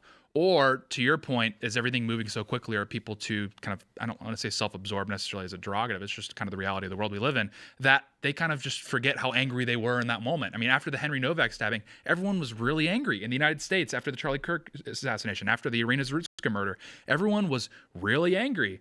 Do people still possess that same level of anger? Maybe. Some people say they do, but I really don't know. I really don't know. And so that's kind of the question. I think this is actually leading to the radicalization. I almost feel like news stories like this, and the way that the media is run in general, is to appease boomers. Yeah. And like once the boomers are gone, it's, I mean, the radicalization, not just in America, but it just in the West in general, it's going to get exponentially worse rapidly, because most millennials that I know would be able to just look at a story like this and go, oh yeah, they're definitely covering it up. Like they're able to identify that at least. But a lot of this, what they're doing, it's almost like they're just buying time. Yeah. Because everybody knows that the radicalization is coming. And at least I feel like young people do. You know, well, it's like when you have a jury trial and they try and put, like, the person is guilty, but the defense is to push it out as long as you possibly can, push the trial date back, hope people forget about what happened. So when they pick a jury selection, people have no idea and don't care as much. There's not this outrage surrounding the case anymore. Well, Yeah, and I think jury selections, they're supposed to not know before they go in. Yeah, probably the wrong choice. They do this, Well, as far as the media goes. And I think one thing that we're seeing here, we've seen it in the United States, is we're seeing where democracy's strength is. Insofar as it doesn't matter how radical the population gets, right? Like I would say the median Republican is, and I'm not saying they're necessarily misguided here, is convinced that there's pedophiles running the government, that there's a satanic cabal, they're covering up UFOs, that everything is trying to kill them at all times. The left believes even like far crazier things than that. I mean, they believe that like literally every police officer is killing 10,000 black people a day or whatever. So everyone in the country is very radicalized. Everyone is thinking that everything's trying to kill them at all times. But nothing really tangentially changes besides electing slightly more radical figures. In the case of Donald Trump, I would say he's the most decisive figure that's ever been elected. But we're seeing democracy's strength of containing revolution. And the question is, or I guess what I'm trying to get at is, it doesn't really matter how radicalized boomers get, or even at this point Gen Xers get, because the fighting is going to be done by young people. If there's a revolution, it's going to be done by young people, and young people in the system that we've created right now are the least able to actually conduct themselves in this revolution, because they already feel under the gun anyway. They're not going to risk sticking their head out of the foxhole and getting shot. Weirdly, oh, God. Well, I'm just going to say, so basically, if we go back to my original analogy about the wolf and the domesticated dogs, is that even if you are that wolf, you're still in a dog park in the city. Exactly. You know, like there's not much.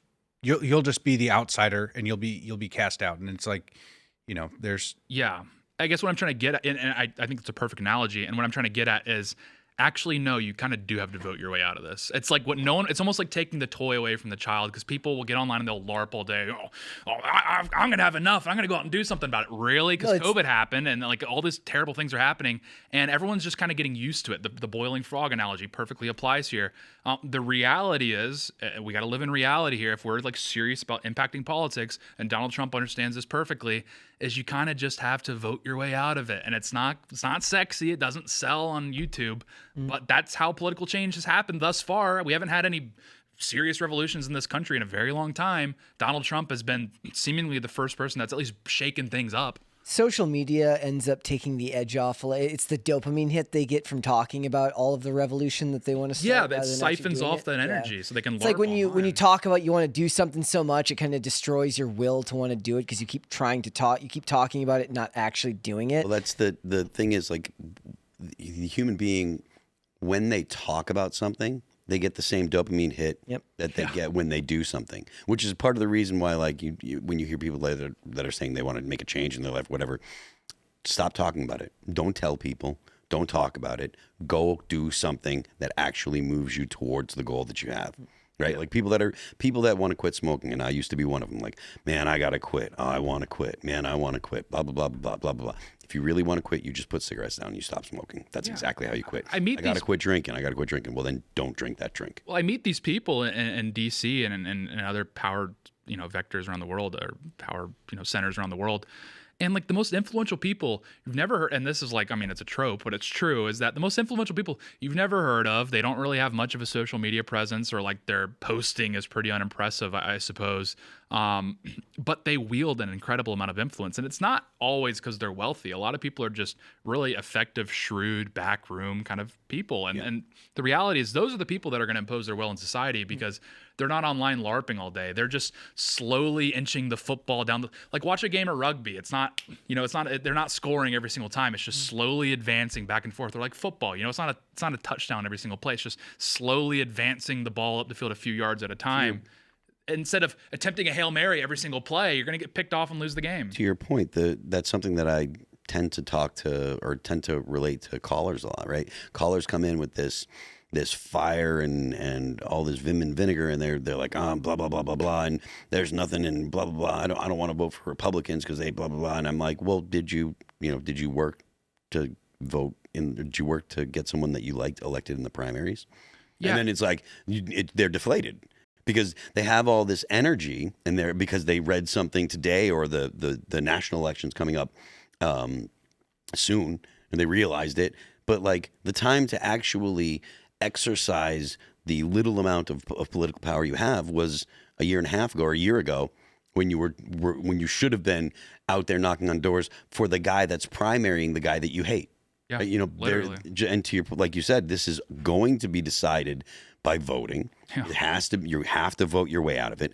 And so get involved in the political process. And again, to your point, it's not sexy. It's not pretty. But Scott Pressler made real, tangible changes in Pennsylvania. Yeah. One guy moved to Pennsylvania and registered thousands and thousands and thousands of Republicans to vote. And that actually makes a difference. Yeah, and we're seeing that democracy, the system that's been sort of imposed on us in many ways, is so flexible. Like it can get way worse than it is right now. Like this is what people think. Some people, they will acknowledge that it's true when I'm calling out the LARPing that's going on, and they'll say, "Well, that's true. So we just have to wait for this all to collapse, and then we'll emerge." And I'm like, "No, you won't, dude. I've been to South Africa. That's a democracy. It's flawed, etc. But that country should have collapsed a really long time ago, and it still hasn't. I think the reality, and it's unfortunate, but the situation we're in is that Fukuyama was on to something. That liberal democracy really is kind of this albatross. It's an immovable force. So, okay, I could sit back and like wait, and it's like, okay, when this collapses, my ideology will rise from the ashes. There's 8 other people at the table with vastly different views who are saying the same thing. You're going to go at it with all, like, it's nonsensical. It's like, dude, you got to participate in like what's viable now, what actual options do you have, and then pick the most viable option that you have. I think a lot of people have felt disenfranchised. I mean, in a way, I've kind of become one of those people because, I mean, 2020 kind of changed my view on the world, and I decided that I was going to start getting involved. Yeah. Because a lot of men that I respected and looked up to bent the knee, took the jab, followed the mandates, and basically helped enforce it on others, and that scared me. Yeah. And then I saw what Joe Biden was doing, started advocating for Donald Trump, and I believed that he was going to focus on the overstepping wannabe tyrants that overstepped their bounds back in 2020 and are continuing to do so in places like Washington State right now. Like we don't really have a voice in Washington State. Yeah. No significant Republican has won anything of significance since we switched to universal mail-in ballots back in 2011. It's just been Democrat sweep after sweep after sweep after sweep. And I thought a lot more attention was going to be focused on the states and ensuring elections and things of that nature. But instead, like I go on social media, like I see what's happening in my local charter, and it sucks because we're being outnumbered. And then I go online and I see, I'll talk about Middle East. Yeah. It's like, I don't care about the Middle East at all. I want to withdraw everything from that. I was told no more wars, but instead, my work changed their rules because gas prices went up, so I had to buy a commuter car. And then I eventually left the job because of the ridiculous rules that they imposed on me. It's like the things that were happening in Donald Trump's first term, even though that he was, held back, if you want to say, it seemed that it was going in the right direction. And this time around, it doesn't, at least from my point of view, it doesn't feel like that anymore. It feels like there's strongholds being built, and Donald Trump is preoccupied with wars in the Middle East, and it's like, and so the people that have been out there, and I'm not saying I made a significant impact on the election in any way, but I mean, I advocated for Donald Trump, and I believed what he said. Yeah. I really thought that there were going to be significant changes, that this was our peaceful revolution that we were going to be able to have, cut out the waste. And instead, what I'm getting is people that are around me that have owned businesses their entire lives are now being taxed out of their dream home that they built with their own hands. Because of just the insane taxes being passed, in Washington State, and then the price of fuel, and that costs everything else goes up because of that. And it's like, who am I supposed to be advocating for? And the national politics, it's harder to get people. I mean, it's easier to get people to vote for, but it's harder to actually make any changes that are going to be significant. The conclusion that I've come to is that you have to embody the values you wish to see in this world. Yeah. Get married, stay married, have kids, and be involved in your school. Yeah. And your local charter. And I mean, it starts there. And, we have a lot of people online that always say, like you're saying, they get all riled up, and then, they're being incredibly promiscuous, and they're just, they're not dedicating their life to one woman and having kids and building a legacy with them. It's that American culture that we kind of long for. If we continue pretending to fight about national politics, or like whether or not we should or shouldn't be in Iran right now, it's like all that stuff is literally just giving them more power and taking away your autonomy. We're becoming more domesticated the more we talk about these overseas wars. I don't know how to stop it. I don't know how to tell people, that their focus needs to be here. And it's like, you can't actually change what's going on over there. And I know that it's good to voice your opinion and things like that, because it can help sway, with the technology we have, it can help sway some things. But overall, if you're not embodying the values that you wish to see in this world, then we will lose our country. Yeah, I mean, I think you're hitting on something that is really essential. It's not really discussed as much. People discuss this like topic at large, but like a specific thing you're hitting on is missteps from the Trump admin sting far more for people that live in blue states, for conservatives that live in blue states. Because if you live in a blue state and you happen to love the state you live in, or at least what it used to be, it feels a lot more existential. Where if you're in a red state, you're like, oh, Trump screwed up, but like we're good. Like, this is all, like, everything's generally run all right around me. So I think for blue staters, missteps like I think Iran was a terrible call, really does sting. I guess like my like on the other side of that argument, what I would contest is we're not going to really get like a Napoleon in the current system that we have. Like, to your point, we are kind of domesticated. Like, the system has been set up in a way that it's very rigid. Like, it is impossible to really have these, Russian Revolution moments or French Revolution moments, kind of by intention. And so the difficult thing is, while yes, many people are extremely frustrated with President Trump to the point where they don't even want to, vote for the Republican Party or that sort of thing. And it's like, I actually totally understand that impulse. I'm not one of these people that like completely dismisses that. I guess my issue is like, what other show is there in town? Because, Trump has gotten us to this point where I do think we're at least seeing a slimmer of victory now, where it's like, okay, I could still see how we could win. Where I think people forget what it was like during Biden, and people really forget what it was like under Obama, where it felt like Hillary Clinton was going to win, and then it was like wraps. Like, people were like arranging second passports. Like, things were getting crazy. Same thing in the Biden winter, when I was like, Trump, I didn't think he was going to come back. We were just going to get stuck with like a neocon or something on the Republican ticket. And again, it would just be kind of game over, especially during COVID. So I'm like, I share the same frustrations with Trump, especially in Iran. I mean, I think Iran's particularly enraging and just a completely unforced blunder. But I guess what I'm saying is I think he's still our most viable political vehicle for our ideas, insofar as, again, I don't think there's any other shows in town. And I do think the things that the Trump administration has done right are very decisive insofar as breaking up USAID, the increase in immigration. We want to see far more deportations, obviously, but at least that we're getting them funding and getting the supplies and setting the foundation, the infrastructure that would be needed for mass deportations. I mean, breaking up DEI, like a slew of policies the Trump administration has introduced. It's just, it's not sexy. Like, it's not Napoleon. Very hard to get people to continue to talk about the wins when people want to focus more on the things that are going wrong. Well, but to steelman, like what people that are really frustrated with Trump are saying is they were expecting a Caesar, and what they're getting is, you know, a really good Republican. So, you know, I understand why people are really frustrated, especially if you live in a blue state, because it's like, dude, it's like we kind of ran out of time already. Like I came from New York. Like New York, they actually kind of ran out of time like 10 years ago. So the existentialness really ramps up if you live in a blue state.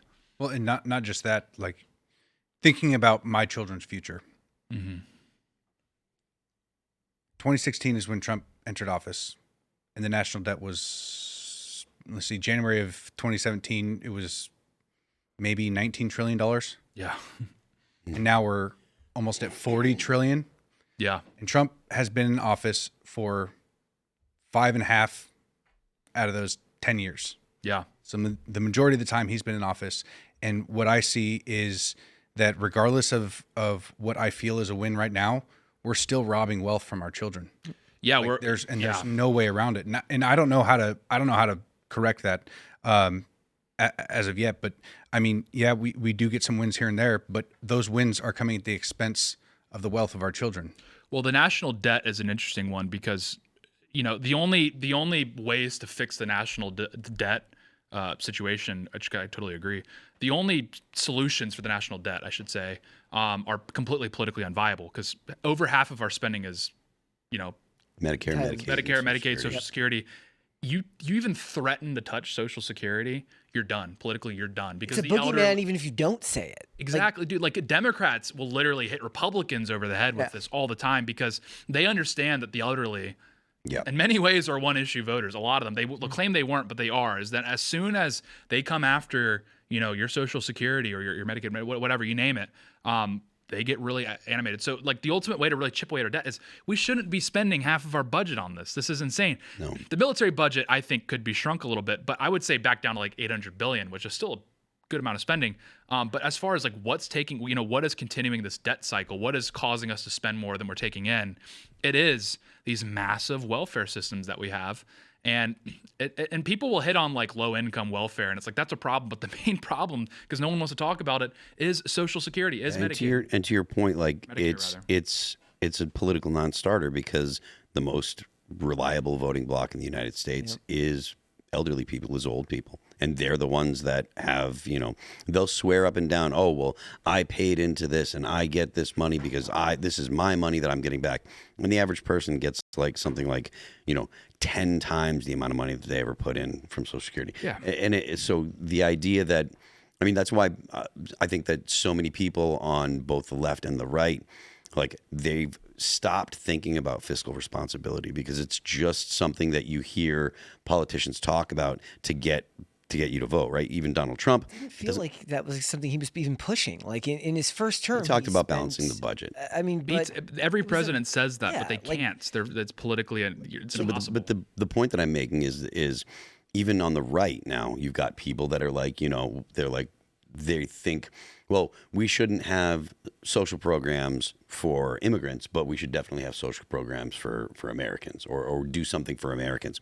And it stopped being a situation where there's economically conservative people in America. Like you've got a lot of people that are on the right that say, well, there should be programs for Americans because Americans are hurting. And it's true. Americans, you know, there are people out there that are, you know, low income that have been in the country, that have had families that have been in the country for generations.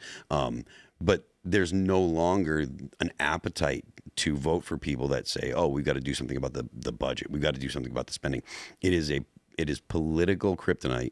And in 2033, I think it is. That's when it goes insolvent, so to speak, which just means they're going to start funding it through other sources. Which will be taxpayers. Yeah, it's going to be taxes. Everyone's taxes are going to go up by 5 to 10%, and to manage that bill. And the system that we're living in is so unbelievably indefensible insofar as we're transferring wealth from the young, from the capable, to the old and the incapable. From the broke to the rich, too. Well, yeah, to some degree, yeah. And so it's just completely indefensible. And this is what we touched on at pre-show as one of the most, you know, controversial subjects in conservative media right now is this is why I see property tax, the idea of property tax abolition really is just another form of wealth transfer from the young to the old. And the way I would sort of lay this out is, if you're not elderly and you're paying property taxes and you're advocating for the abolition of property taxes, I understand that. What I'm hitting on here is the main beneficiaries of property tax abolition will be the elderly. Like there's no doubt about it. It will be the elderly because it's the last tax that they really have to pay. The Big Beautiful Bill really cut down Social Security taxes. So the last real tax that they have to pay is property tax. And what's going to happen when you abolish property taxes are these, as we've hit on, the government's incapable of balancing a budget. If they cut property taxes, do you think all these governments, these local governments and state governments, are going to be like, oh, we got rid of this revenue source, so let's trim everything else, let's use austerity measures? No, what's going to end up happening is they're going to pass a cocktail, a slew of taxes, which will directly hit working age adults, which will directly hit the young. And this is what we're seeing. We saw in Hillsborough County, which is the Tampa Bay, they released a document sort of saying, here's what we're going to do because Florida is looking like they're going to abolish property tax. 88% of property taxes in Hillsborough County fund the sheriff's department, fund the fire department, fund the schools, and fund the electoral office, which I think we would all agree are four offices that to varying degrees we support, or at least we want to see in our communities. 88% of the taxes. So Hillsborough County is saying, okay, well, how do we fund this? Should we practice austerity? Should we cut, funding for schools, or should we, maybe lean up the fire department or something, or maybe cut some of these other programs, like maybe these like buses? No. They introduced new taxes, and those taxes, there's a tax on parks. So now if you want to go to a park in Hillsborough County, you're going to be charged a separate tax to fund those parks. You're going to pay, you're going to have a higher sales tax. And what's going to end up happening is when someone goes to purchase a home, they're going to have all the lost property tax revenue front loaded on the initial purchase of your home. So you're still going to be paying for young people that are trying to enter the housing market. Your closing costs just went up 20%. 30% because the county can no longer depend on you for property tax revenue. So they got to get it from somewhere. That's, I guess what I'm trying to say is the money's got to come from somewhere. And so what's going to happen is there's going to be another wealth transfer from the young primarily to the old. Yep. All right, we're going to jump to this last story from Time Magazine. Community backlash to AI data centers is growing across the U.S. When Laura Beth moved to Coweta County, Georgia in 2023, she was drawn to her new home's rural location. It was far from any major roads or highways and had sprawling open land behind it. Our last home, the surrounding area was becoming very overdeveloped. We had a distribution center less than a mile from our house, and it was just kind of this urban encroachment, she said. We knew about the land behind us and thought the worst thing it could be was a subdivision, because who in their right mind would want to build anything out here? Then at the start of 2025, she saw an article announcing that a new data center would be coming to her hometown. As she read it, a realization dawned on her. A hyperscale data center spanning more than 4.9 million square feet had been proposed and was expected to run right through her backyard. I didn't know who to reach out to, who to talk to, who could give me some help or more information, she says. So she decided to start a Facebook group called Stop Project Sale to connect with her neighborhood and with her neighbors and discuss the proposed plan. More than 8,000 people have now joined the group and have been organizing, petitions, signing, installing yard signs, and mounting a legal fight against Coweta County and Atlas Development, the company behind the project. There are a lot of people that are very, very afraid of data centers. So I understand if you've got a data center going up like right in your suburban neighborhood, that can be off-putting.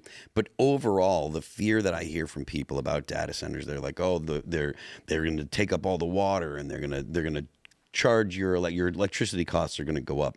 And if you do some research with an open mind, because a lot of people that are against data centers are against data centers on an emotional level, right? They're like, oh, AI is bad and these data centers are bad, and so you can't convince them. They're not going to be convinced.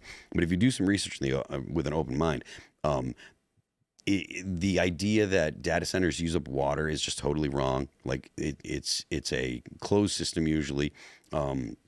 So there's no extra water. The idea that a data center, people have this conception of data centers as if they're just dumping, chemical water into the local river or whatever, and that's just not the case. The same thing with power. Like power that data centers use, generally you don't see a massive increase in your municipal power cost or whatever.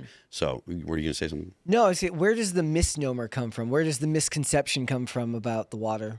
Because that's the number one argument that I hear against it. I'm not sure where people got the idea that they use, they contaminate the water, but the way that people kind of articulate it when I hear people. I thought it wasn't just contaminated, like they use a lot of fresh. The argument is that like it increases your water bill, basically. Yeah, and that doesn't happen either. Yeah, typically it not. just doesn't happen, right? And when you say use water, it's as if like they take the water and then it goes away and nobody gets it ever again. Like it's almost like they're breaking up the chemical composition. What were the stories that were coming out where they're like they thought the poison lettuce was because all the fresh water is going to the data centers and they were using I've sewage. heard people say that it like makes the water really hot, like heats up the water that it uses. Well, when you heat up water, it just turns to steam and then goes into the it evaporates and The water doesn't like disappear. That's the thing. Like It just breaks down. The idea that people have that like, oh, the water's going to get used up and we're not going to have any water to drink. It's like that's not how it works. Like water that gets heated, boils and gets evaporated. I understand. Yeah, I understand like the opposition to data centers and like suburbs. Like I live in Northern Virginia and there's data centers everywhere, and I think they're horrific. They do make noise. There's people that are data center proponents and they're like, that's the airport. I'm like, dude, no, like I drive by them and I can hear them. Like they're annoying, they're loud. And I do think the main attack vector on data centers that I'm sympathetic to is the idea that they're overbuilding them. Insofar as we're building far more than the actual like need is for them right now. I think that's probably true. You're seeing tech companies because they have to publish their quarterly earnings, and there's an entire balance sheet. Companies like Alphabet, companies like Meta, dude, they're draining their coffers on these data centers. So they're really making a big bet on data centers. And I think that might be a mistake, because if it is true, what a lot of economists suspect, that there is going to be an AI bubble that pops inevitably, then we're going to have a lot of unused data centers. And that's going to be a big problem. But insofar as the opposition to the data center in and of itself, I kind of understand, but it's one of those things where I think if you kind of read into it and have be a bit open to maybe the idea that these could be potentially beneficial, you would be a bit surprised insofar as I think the main thing about them that I think is interesting is that they provide a massive revenue injection to counties that desperately need them. I mean, it was in Washington. I was reading an article at Washington, Quincy County, I think, or Quincy was in a county. I think Grant County was the name of the county. And it's a very rural county, a very impoverished county. Microsoft in like 2006 built a data center there, and it massively boosted the revenue for the county. They were able to get a much needed source of revenue because most people were moving out of the county and businesses were moving out and that sort of thing. And the assessed land value of the homes went up like 1,200%, like an insane amount, because the data center, even though it doesn't generate as many jobs as people think it might, it does attract very high paying jobs, and those people demand more luxury amenities from their homes and that sort of thing. And in addition to that, the county was able to now use the generated income to put it back into the infrastructure, put it back into schools, police, etc. Do you think that there's a bubble that's going to burst? Personally, I don't. Yeah, I mean, I don't. I kind of go back and forth, because I think the use case for AI is overstated. Like, I think the doomers and also the optimists are both overstating the long-term trajectory of AI. I think the ceiling is kind of coming into view of like what it's capable of. And it's not the LLMs that we should be worried about. It's just like its actual ability to process data at volume. I think that is ultimately what we're seeing the ceiling for. And that means that it's going to, again, progress technology and sort of, in many ways change our world. But I don't know if it's going to be this like dynamic, this paradigm changer like people say it's going to be. But I also don't think that it's necessarily overvalued insofar as the ability to process large amounts of data very quickly, worth its weight in gold. There's data management companies you've never heard of that are making a killing because they are able to produce like Salesforce. Salesforce. Yeah. Who's heard of Salesforce until like 3 years ago? They're one of the biggest companies in America. What do? They like literally make spreadsheets, basically. Yeah, it's a micromanagement system. Yeah, but it's data management and data management, CRMs, et cetera. Those are worth their weight in gold. So I do think the value of these AI companies might be there. But insofar as the use case for AI, if people are putting money into AI, expecting it to really become this like all-encompassing, paradigm-changing technology, that's where the bubble may burst. That's where people, that's where they think the value is going to be. That's where they might just sell out and dump their. I think that when it comes to practical usage for AI, I think that it's probably smart enough now for the average user, right? Like Siri was a massive disappointment for people. Yeah, right? Siri sucked. It was always Siri's going to do this, Siri's going to do that. I think that now agentic AI in phones, I think the next generation of iPhone with the incorporation of ChatGPT inside of it, it's going to make you able to tell your phone to do things, and it'll actually do it, right? Because you can do that now with Claude or what have you. Type in something, Claude do this for me or whatever, and it'll do it, and it actually is functional. And there are programs where you can have, if you give the AI access to your computer, to your desktop, it can open up open up browsers, go to websites, do things, book stuff for you. You give it a credit card, it can go ahead and pay for things for you. You can do all that stuff. And that's going to be, I think, the reason why people haven't adopted it. They say that AI has jagged edges, right? If you look at the things that AI is capable of and how much people are actually using it, I think the missing thing is the killer app, quote unquote, right? Like, so everyone that has a phone, when you can have a phone and just say, do this, and it does it, and your grandmother can do that, right? Your boomer grandmother can say, oh, Granny, you can just say blah blah blah, do this, and it does it. I think that's when people are going to realize, oh wow, AI actually is capable. It can do all these things, and it does make my life easier. And then, as for the ability to, have AI in like robots, you see a lot of people talking about robots, and a lot of companies are building robots and stuff.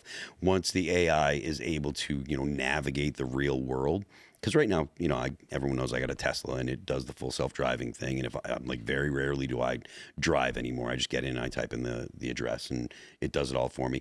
So if a car can do that, which is a limited number of inputs, right? You can go forward, backward, right, left. You have to worry about cars. That's a lot of variables, but that's not the same as being able to function in the real world, right? There's almost an unlimited number. So once you get an AI and a robot that can actually walk around the real world and doesn't fall over all the time, it doesn't ruin your clothes when it's doing your laundry or whatever. And I honestly think that we're probably a year or two away from that, where they can function in society, maybe 2 years. Once that happens, once that happens, and I've made this prediction on the show before, you're going to see robots that are going to be $30,000, and it's going to be a 6-year loan or 5-year loan.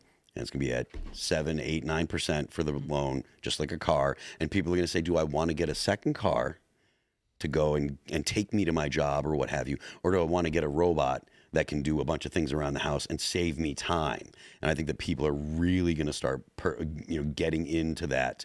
I think young people will be first, but you'll see a lot of people getting into that. And then as time progresses a little bit, you'll see a lot of millennials end up, when they get old, they'll get, assisted care by robots, because there's a lot of millennials that don't have kids. These things I think are well within the realistic scope of what AI capable robots are going to be able to do. So I don't think that it's a bubble. I think there's some bottlenecks, but I don't think that it's actually a bubble. I think that the ability to process information and intelligence is the most valuable thing human beings have ever discovered. I think that the ability to, intelligence is the most valuable thing on the planet. Yeah. Right. And if you can artificially produce intelligence that makes people's lives easier, then I think that there is basically an unlimited desire for that. I can tell that you might have a different perspective. Well, so like when you bring this stuff up, the problems that I foresee isn't the fact that we're going to have data centers and we're going to have to worry about water. Like I don't foresee that as being the problem. The problem is going to be convincing people that real life. Well, okay, there's two separate things. Convincing people that real life is better for you and your family long term than the virtual life that you can build. That's going to be really difficult because trying to convince people to resist the temptations of AI is going to be nearly impossible. Mm-hmm. And then two, when you just tell your phone, I had a pipe burst in my house and I need a plumber. Hire me the best plumber for the most reasonable rate. That's selection. Mm-hmm. And that to me reads credit score, like social credit score, that you're going to be auto selected out if you're a controversial person by these AI groups or this kind of AI, is that you are going to be, and it's in a way it's this way now with how we use algorithms. You can have a phenomenal podcast and nobody hears it. You can have great thoughts and nobody will hear it because it's very, very difficult to break through that. Once it gets complete control of almost every industry, you're going to have businesses that thrive that are selected to thrive. I understand the concern, but I think that we're seeing the solution kind of, it's there if you look, right? So people complain about Grok, or they'll complain about ChatGPT, or they'll complain about Claude. You hear a lot of people that talk about like ChatGPT and Claude, and they're like, oh, well, they're woke. They give you pre-recorded answers, or they only give you answers that are politically correct. And I think the answer to the solution to what your concern is multiple different competing AIs, right? So you go to Grok and you don't really get the same kind of woke answers that you do. And also there are different ways to set up an AI agent. So any AI that you want to use to do things, that's an agent, right? That's it's agentic. I have an AI, the agent that, I told it about myself and I told it about the things that I expect from it. And it does the things that I ask. Like I ask, the other night we were talking about the representative from Delaware, the trans woman. What's his name? Oh, I forgot. Sarah McBride. Ashley something? Sarah McBride is the. And I said, is Sarah McBride a man? And the answer was biologically male, born a male, trans female. So it was accurate, and it wasn't like, no, Sarah McBride's a woman because you have to accept her worldview or whatever.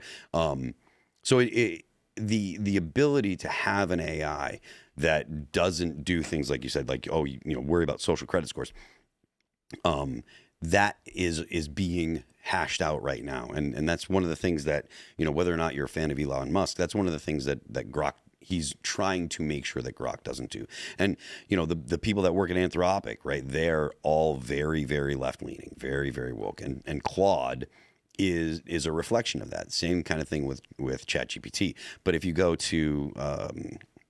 with the Chinese open models, right, like Kimi K, it's not the same kind of thing. So it depends on which AI you go with, and you're going to have a choice. You're going to say, I want this in my AI, I want that in my AI, and that's only going to become more as people demand more. Because one of the things that markets have always done is offered people selection, and the more options you have, the less you're going to be pigeonholed into one specific thing. So I understand what you're saying, because the possibility is there. I mean, that's what goes on in China. Like the AI models that China gets are not the same ones that they put out to the rest of the world.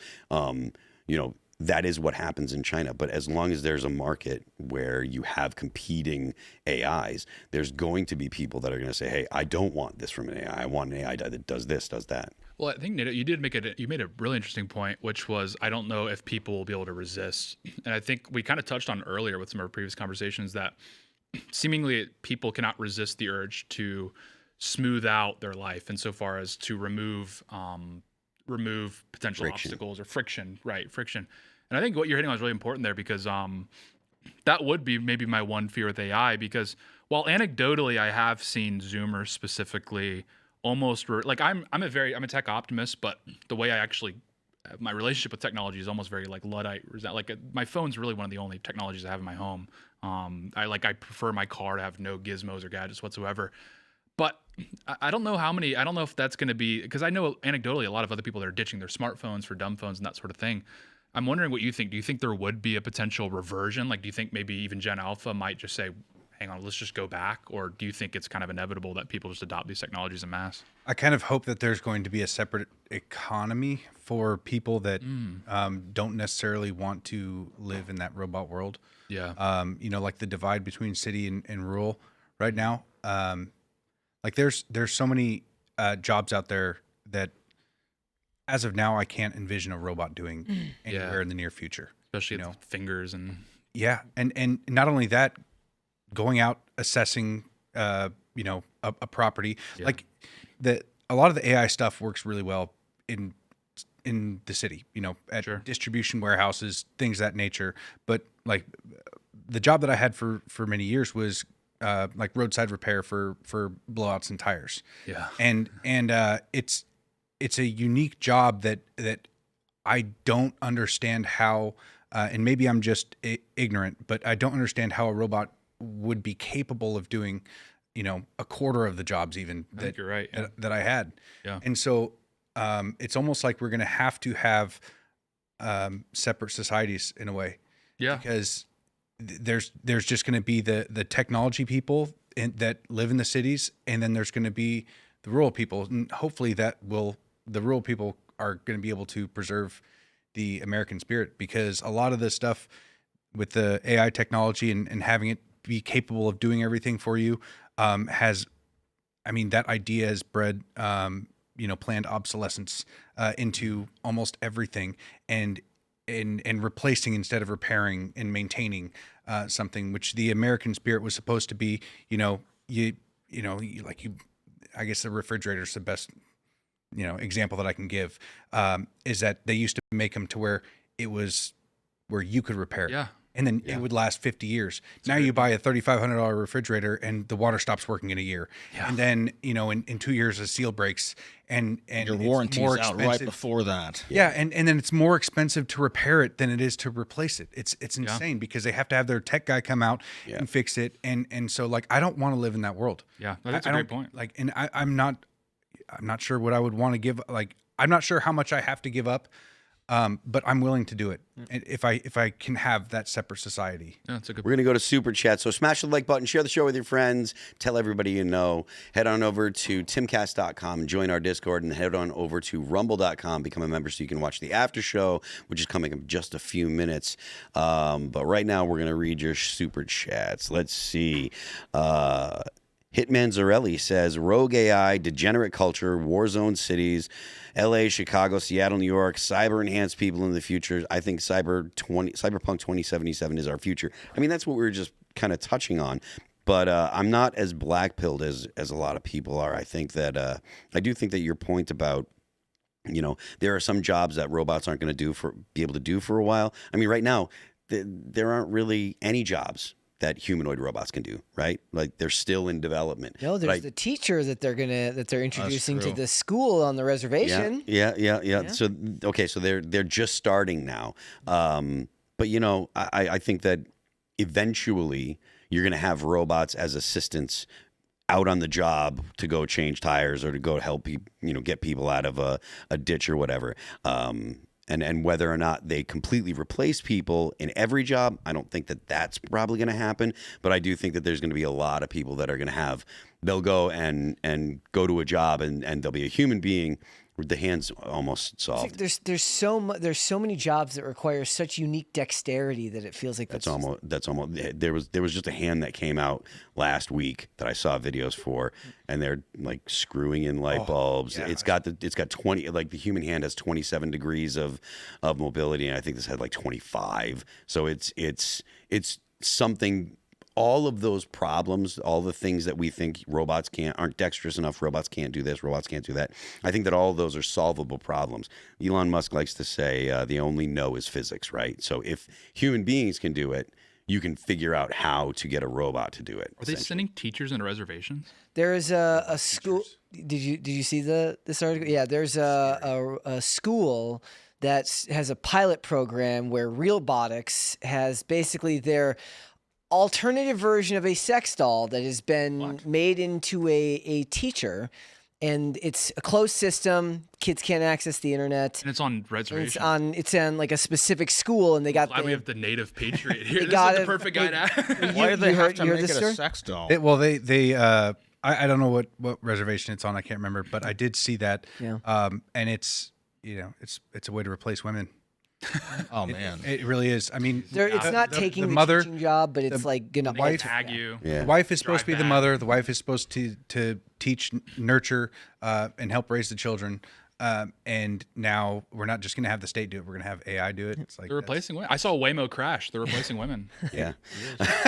It's the same doll they use, only it's with a different system on the inside. It's very right? But why did they have to? Well, like, Thrust McTrunk Punch. Thrust McTrunk Punch says he did just have Claude disprove the Jacobian conjecture and advance the field of mathematics.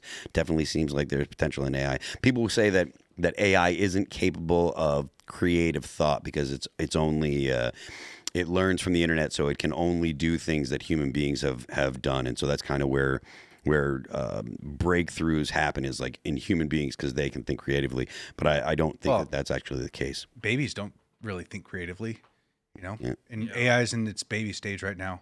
Yeah. So there will be a point where it flips. Yep. But wouldn't solving a math formula mean that because no one's denying it's just math. no one's denying its No. computing capabilities. We're just denying its ability to have like the Imago Dei, right? No, The but ability that's to, like, the thing. The identify art or something. the particular like the Jacobian conjecture. It's an advancement. It's one of those kind of math problems that human beings haven't been able to solve yet. But that's like no one's How do we know no the one's, answer no one's is right, completed though? chess, but that would be a computing issue, not a creative issue. I don't know enough about mathematics to be able to answer your question properly. To be honest with you, so I'm still I'm firm that I've seen the ceiling of AI. Forced Name Change says I'm an agnostic theist. I believe in God, but I recognize that there's no way to prove he exists. God wants it this way. Knowing ends faith. Your faith will be tested, not your knowledge. I mean, that's fair enough, you know.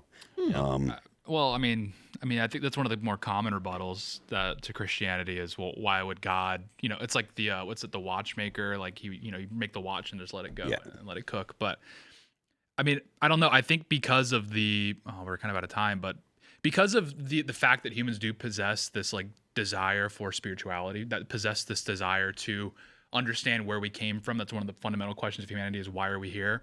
I think that is evidence that there is a God that is seeking to know us and vice versa. Is because if we possess that, it's likely that our maker also possesses that. Because ChatGPT couldn't really care less. It's not sitting around reading history books trying to figure out where it came from. It's just here to answer questions because it's a computer. But human beings seem to possess this desire for a mutual relationship with God. And then I think that I'm pretty firm on. And then now you come to the question of, okay, what is that God? Who is that God? And I believe it was Christ. And I do believe he was resurrected, which provides the evidence that he was God manifest.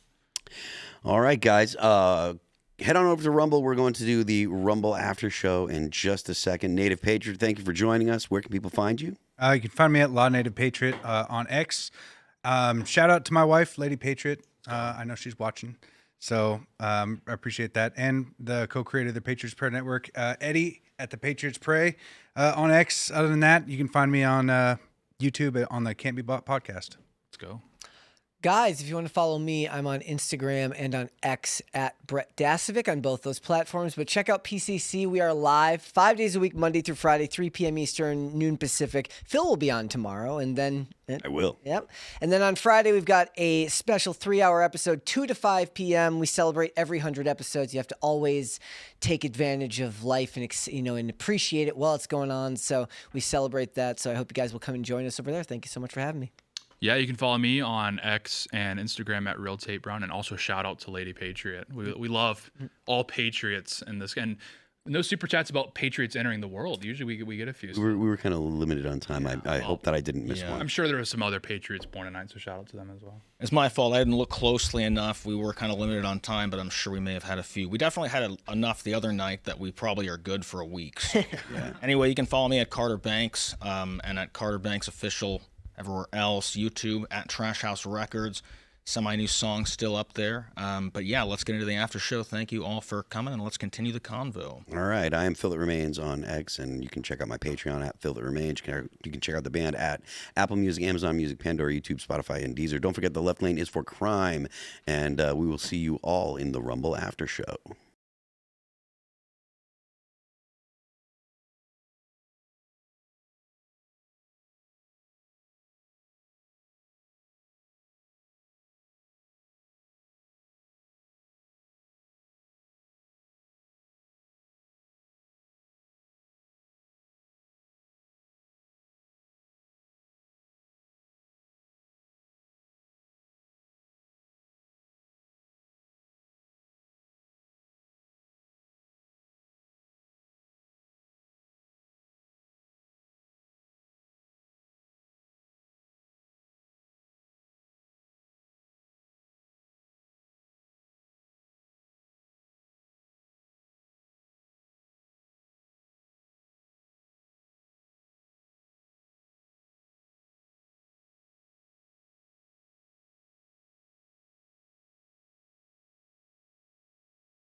We going? Sex bots. Do you want them? Would you clean it? Only if it cleans itself. That's what they're saying. That's what I think. I honestly think that. Like, I think that the sex bots, like, they'll be available. Like, they'll become popular when they can clean themselves. It's going to be like the first stage of Netflix where they used to mail you DVDs. Yeah. Now that they're like They're kind of grooming It's just- different sex sex. bots. It just shows up at your door. You reserve one, and then it goes back to the shop. You guys have seen that show Megan. There's like Megan and Megan 2. They had what's her name? Megan Fox. Megan Fox play the robot. Oh yeah, and No, that she- was what- didn't she Subservience. kill the woman though? Yeah. Yeah. But She she fell was in still love. hot in it, though. That's the thing. Hollywood loves making movies like this now, and Hollywood's so terrified of AI that they can't make good movies about AI anymore because they're too worried about it taking their jobs. Yeah, like the last good guy robots were like R2D2 and C3, or maybe No, the Transformers are Johnny good guys. The Transformers are good guys. Optimus Prime's a good guy. yeah, but are they